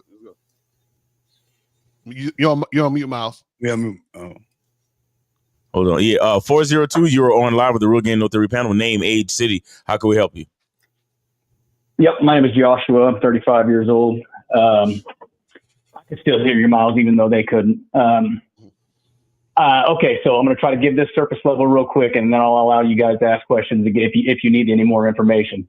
So 5 months ago, I received a call from a company that offered me a good position and offered me a certain salary to move to their city. Okay, so I accepted it. I moved here. 5 months into it, they pulled me into the office last week or this past week and demoted me and took money away from me. On from what their words are my performance. And so I'm trying to tie this into my emotions as a man and how I move from here, and maybe just try to get some different perspectives on how I should move from here. I mean, I've been contemplating it for hours, but I'm just not sure maybe how I should move in this situation. Okay. This is what I will say. You need to be looking for another job ASAP. I'll say that much. And also, you can feel how you feel. We're not like, you could be upset about it if you want. What we're saying is that don't let your emotion cloud your judgment, or don't act through emotion. You understand? So now what you should say is, okay, well, let me look at the facts and let me look at what's actually going on. I got to this job. They demoted me and my pay or whatever it is. Do I like this or do I not like this? Am I cool with this or not? If I'm not cool with it, let me do a game plan to get out of this situation, to go here and do this other thing.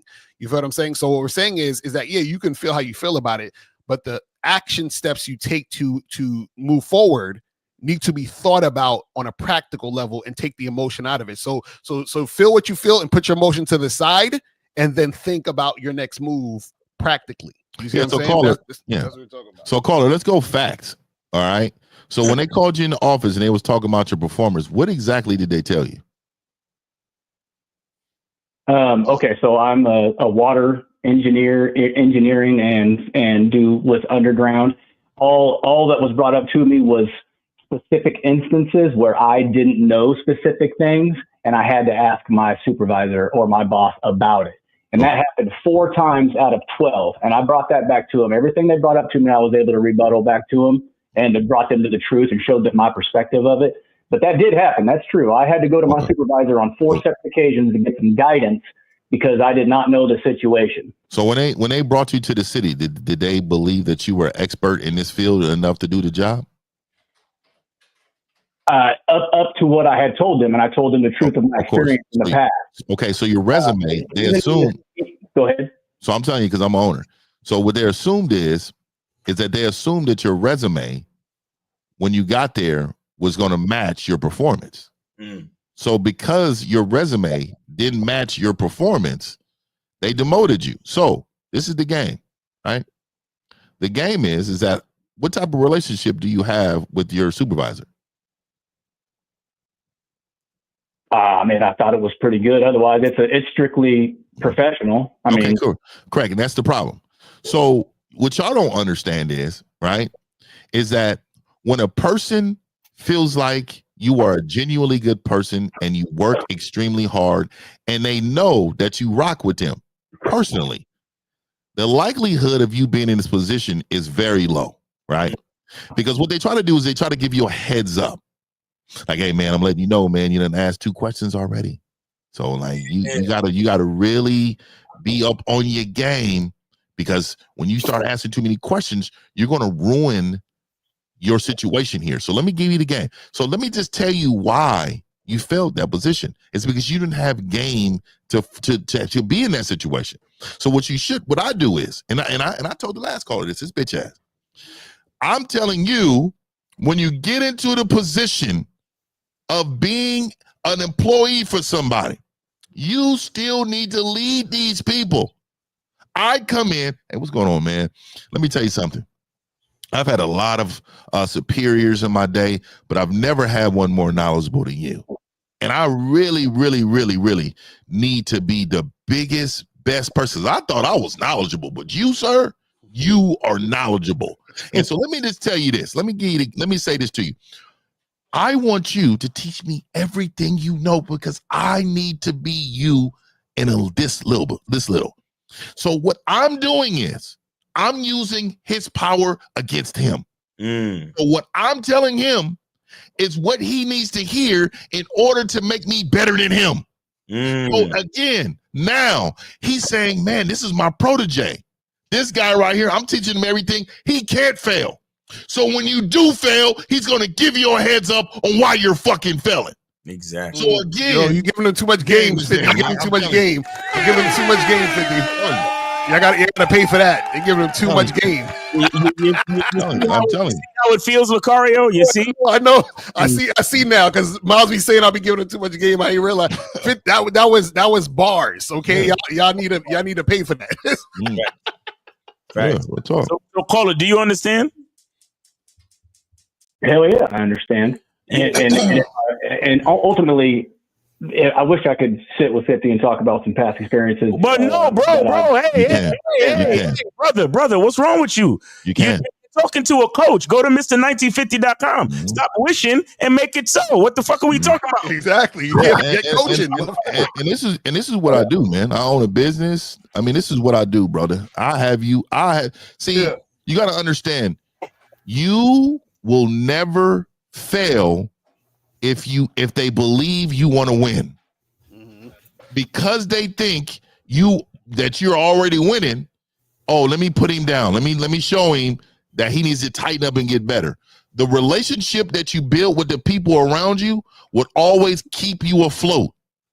If you don't have a relationship, the paperwork will find you and they will tell you you don't have a relationship with me. I promise you, man. So yeah, and let me say this, and to your point, Phil, when y'all at these jobs, because we're talking about the power of influence. The power of influence extends beyond your dealings with women. Mm-hmm. Right? When people fuck with you, they'll look out for you. You know what I'm saying? Like Fish was saying, when people fuck with you, they'll look out for you. Mm-hmm. I'm telling you, I was under the impression it was like that up until last week, and that's not the case. I really do feel like I was set up to fail. No. I'm a long ass ways away. We'll see. Yeah. Well, again, 5 months later to demote my ass. They got me. They got me good. No. They didn't get you good. You got yourself. You got to remember, the vision is a part of the game. That means you have to see, and you have to see people's strengths and weaknesses, and you have to be able to see how people actually rock with you. Yeah. I promise you. So let me just give you a prime example. Right? Let me give you a prime example. Every time somebody I have employees. I got 49 employees. Every time somebody has a family issue, something's going on in their family, and they tell me this, I send them a basket full of things that I know that they possibly like, or their family or kids or whatever, right? Now, I do that because I want to show them that I genuinely care about them as a person. It has nothing to do with the job. I genuinely care about what you told me. When people know that you genuinely care about the person and not the business, they will go out their way to help you. So again, there are times when you got there in the last 6 months, I'm pretty sure you've had conversations about him and his kids. Oh, when are their birthdays? Oh, you and your wife's anniversary? Hey, here goes a gift card for you and your wife's anniversary. This is game. And I'm trying to tell you, greasing the wheel. This shit goes deep, bro. A lot of people are lazy employees. They want to go there and want to do their job and they want to clock out. If you want to win, it's called being in control without the authority to be. I'm telling you. Nah, that's a fact. And also, too, I think you got to take into account what these people are saying to you. And that'll show you how they view you also, because you said that you asked somebody how to do something 4 times, right? Is he still in line? Yeah, he's still. That's So you said you asked someone to do something 4 times, right? 4 times out of 12. Right, and I guarantee you, there's somebody at your job who's asked somebody something 8 times, and they're still in the position they're in. And the reason why is because, like what 50's saying, they like them more than you. Does that make sense? So that's always the thing. Because he was there before I ever even got here. Yeah. I mean, I really do feel like I was outcasted long before I even said yeah. So that's you. See, that's a you problem. Right. And see, again, this is why you need to book a session, man. See, because your mindset. See, it's not this game. It's not just about women. Right. Exactly. And this is a prime example, dog. That's why we keep saying the game ain't about women. This is a prime example of you being in your feelings. So you're projecting what you feel to them. I promise you, there's a level of arrogance you walk in. You need to go in there with a certain level of humility that they couldn't even imagine. Man, I'm going there so charismatic. I'm in there shaking hands, man, congratulating people. Oh man, I see, man, you are putting in so much. Let me tell you something, dog. I'm going to make you feel good. Because I know when I got to hit you with this direct truth, you're going to know it comes from love. So this is why you lose. It's because you are in your mindset and believing someone is against you. But you're working against yourself when you should use your mouthpiece to work for you, bro. Right. There's your boss, and always remember there's your boss, supervisor, but he's also a person. Yep. And I think what most of y'all guys don't understand is that, like 50% of the game is, hell, hey guys, when I was a mail clerk, I did the same thing. Hey, look, I always, if I got a chance to talk to my supervisor, if I got a chance to, matter of fact, let me show you, dog. Even the game was so tight. When I went downstairs, I would bring kolaches and donuts to the security guards. Because I knew they had access to those empty rooms that I could set up shop to bring women up there and fuck at lunch. Fuck y'all. I knew that Bringing them the donuts and kolaches, get cool with them. You did with the boss and everything, get cool with them. I was so cool with my boss. He would just toss me his keys and tell me, hey, go ahead and wash my car, or go get some flowers for my lady, or go set up his side crib. And I did that because I started to gain power in the company. Because you remember, there's upper management, middle management. Middle management is scared of upper management. There's power upstairs, but there's also power in the supervisor. So what Fifth is saying, all these men are saying to you, is that you got to run a game. You got to look, hey, pull your boss aside and say, listen, hey, look, hey, not about work, but hey, go in his office. His story is in his fucking office. Hey, whatever his plaques are, his favorite football, baseball, you start making a connection with him, because when you make a connection with the person, then when it comes to jobs, he's going to come back to you and say, hey, look, I just want to let you know in about a week or so, there's going to be another position coming up. So you run that game, but you got to. No, real quick, because L, you said something about positioning. I think you did a video. I think you did a live stream recently. You said something about positioning. And what guys have to understand, and I think Fifth said it, game has nothing to do with women. It's about positioning everywhere. Yeah. Right. In every single aspect of life, business, whatever it is, it's about you positioning yourself to always make sure you win. And let me give you a couple real quick 2 gems for everybody listening, right? And like I said, maybe I shouldn't do it because I feel you. But let me say this. You guys are lucky. See, I get a free game. Go ahead.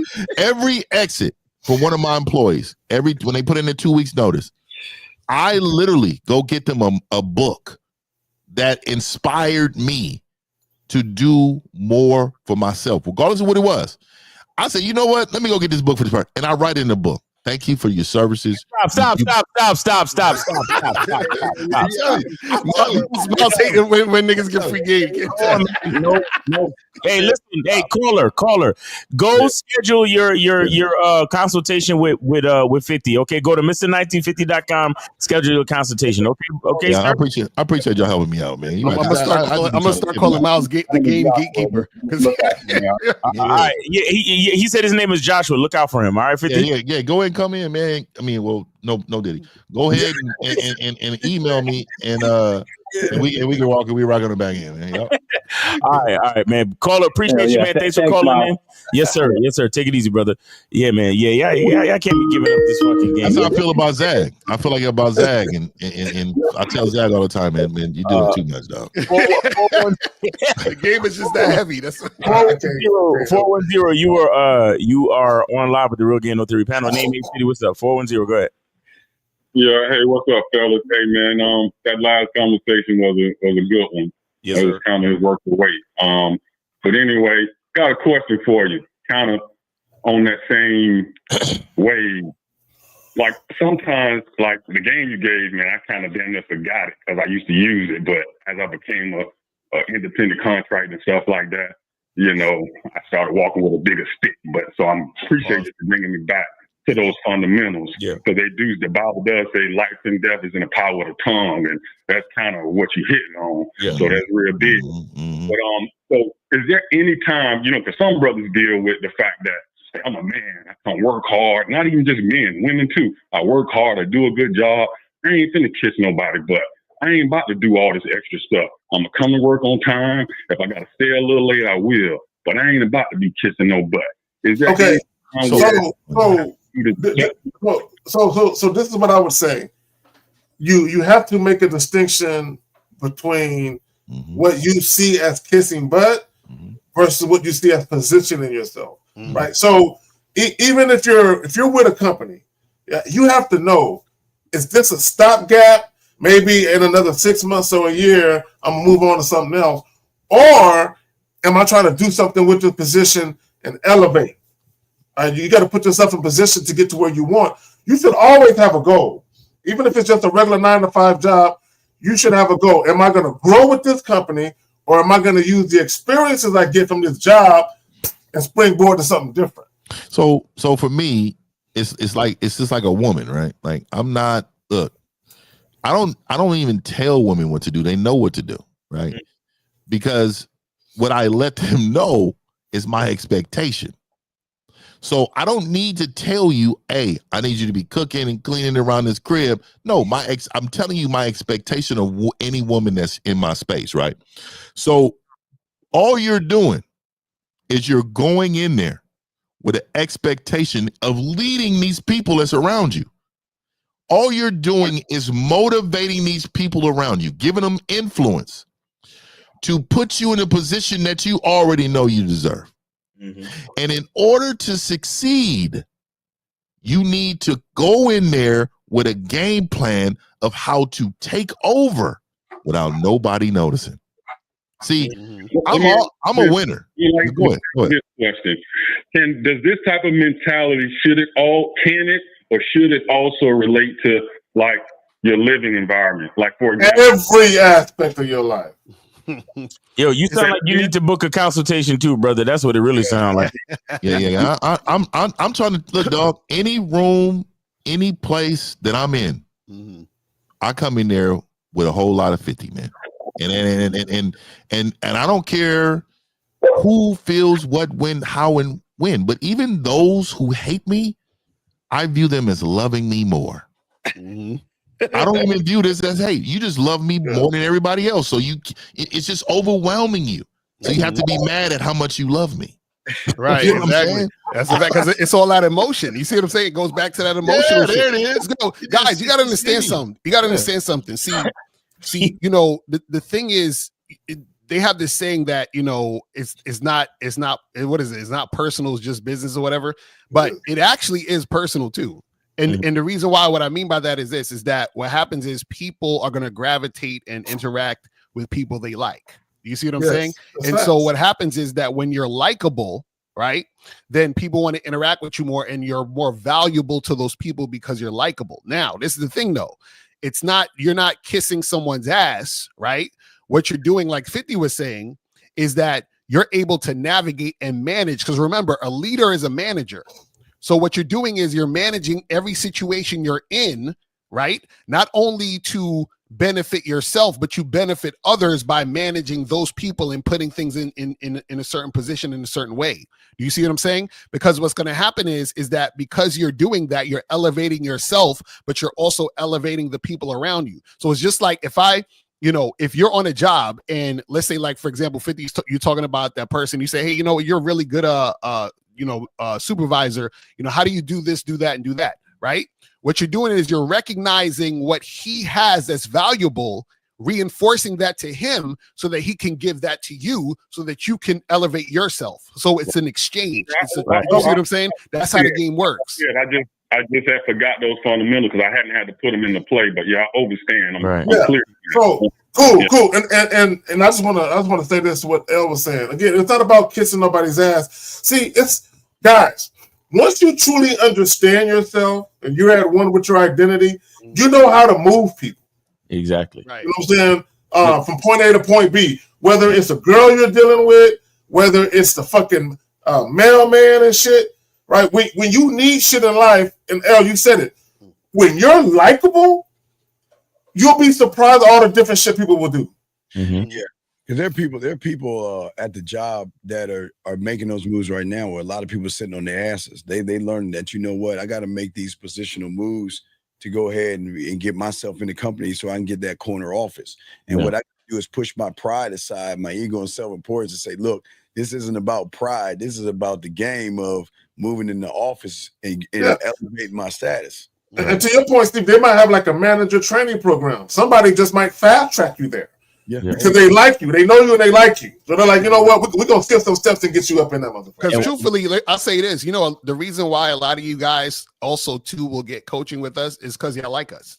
You'll buy the products because y'all like us. You understand what I'm saying? Like, you're like, there's something about this person that I resonate with. And you see what I'm saying? This is what makes you, what motivates you to actually make it happen. I don't like no men, but I respect them. You know what I'm saying? But it makes the world go around. You know what I'm saying? When you can relate to people. If you think about relationships, any type of relationship is I relate to that person. Exactly. This is why you'll choose this girl to be in a relationship with and not her. She's more relatable to you. Right. Yeah, but what that can bite them in the ass as well, because a lot of people, and I've always learned this about the game, a lot of young men will relate based off of skin color, or they'll base off of age versus information. So it can bite them in the ass sometime as well. I think the ones that they should actually look for is the one they don't like, because that means that person is doing something to them that's moving them in such a way. They need to figure out, well, why don't I like him? Is it the fact that you hate him, or you hate the message? Okay, hold on, real quick. Denzel, put Denzel's comment up there. See, this is how these niggas are slow. Stupid shit. Bro, it's not. Y'all are so dumb, guys. It's not about getting people to like you. It's okay, guys. Let me put it another way. God damn it! When you just a cool, solid dude, you don't fuck with nobody. You don't come to fuck with nobody. The byproduct of being that way is there are people who will like you. If you know that, why wouldn't you take advantage of that position? Okay, right. So it's about being. So what we're saying is we're not trying to get no one to like us. We are likable. That's what you guys gotta understand. It's a difference. Yeah. I want to say this real quick, and there's a level of when you have a certain level of game, when you have a certain level of confidence and understanding, right? What happens is you create what they call thoughtfulness, right? And the reason why you can recognize how to move people, as somebody stated earlier, is because you understand yourself. You understand what moves you, and because because we are connected in a lot of different ways. When you understand yourself to a certain extent and you see a certain level of value in yourself, then that thoughtfulness, it literally shows you how to affect someone in a certain way. So because you see a certain level of value in yourself, then you start to be thoughtful about the value that you see in others. And then you realize that you can use that to move people. You can use that to affect people. You can use that to affect change in your life. This is why this all goes back to the beginning of the show. You like a lot of cats, you live by default. Now you're doing what you're doing. 50 day. You give too much fucking game. You got to exactly. Oh, keep yourself.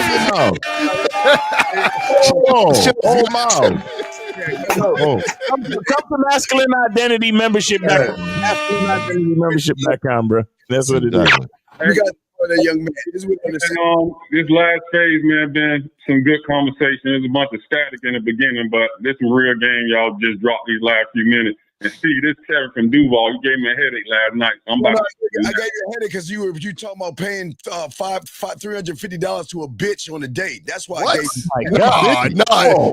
Ain't so quality. Are you serious? Wait. So the only time it's not kissing ass is when it's a bitch, right? 300. Hey man, you know what you can do with $350? A little yachty ass type nigga. That's gonna be the next slang. We just gonna call it Lil Yachty.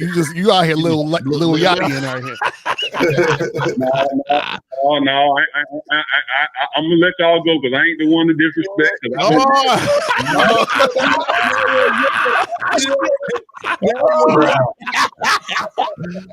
Hey man, hey, ain't it funny? On one end, it's just you're not manipulating. You're not all. The other end, he giving $350 though. Oh, that's come what I'm on. saying. We can't. Talking about he should be giving up $350. I told him you sick as fuck doing that. Hey, Steve be having them, nigga. They be noble.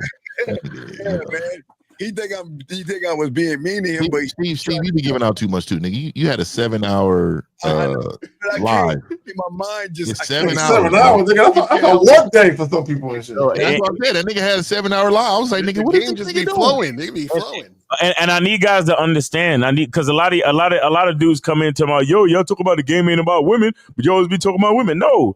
Check the show. Yeah, this whole show, nigga, it wasn't about women. No, it wasn't about women. This whole shit wasn't about women. It's about men and self-perspective, masculine identity, all that other type of shit. Oh, and speaking of, you know what? Let's do this. Are we good? Anybody got anything else? Yeah. Real quick. I got Shamar Moore. I got a video coming out today.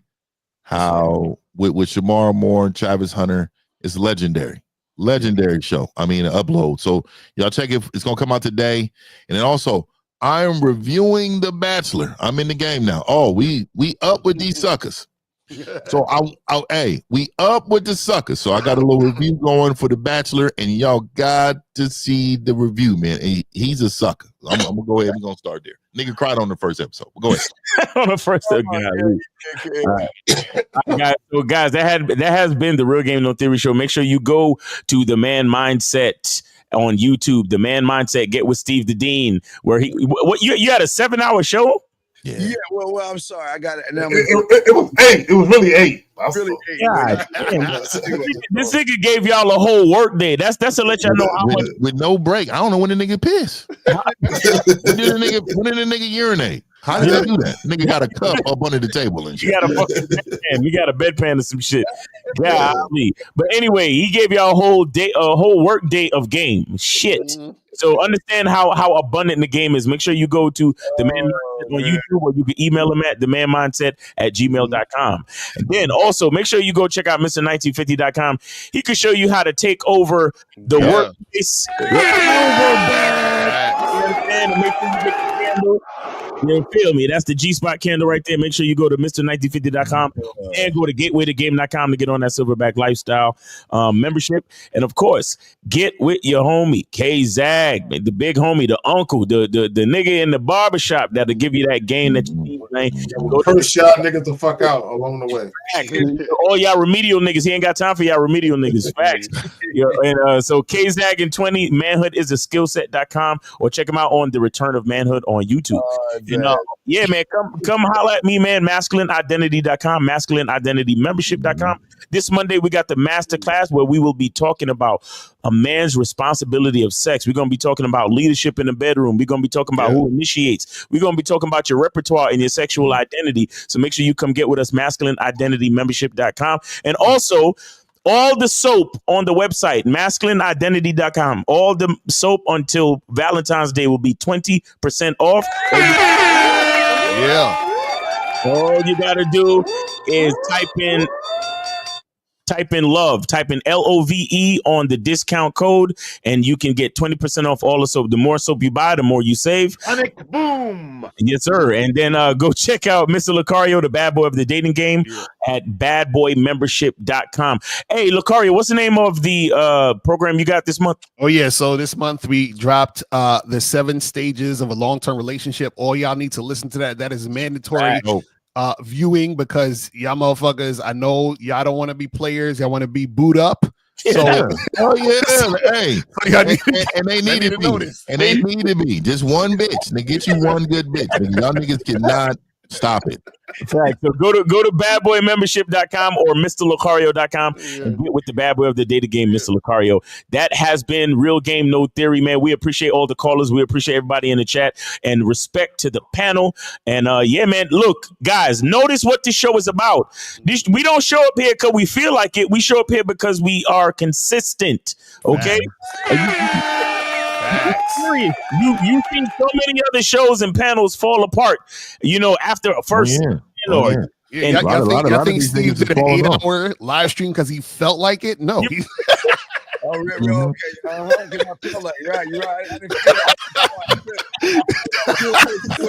That shit is wild, nigga. That shit is the worst. It's a wild nigga, man. The funniest shit for real. But man, guys, we appreciate y'all. God willing, we'll be here next Sunday, 12 noon. So make sure you stay tuned. We appreciate y'all. Take it easy, man. That has been Real.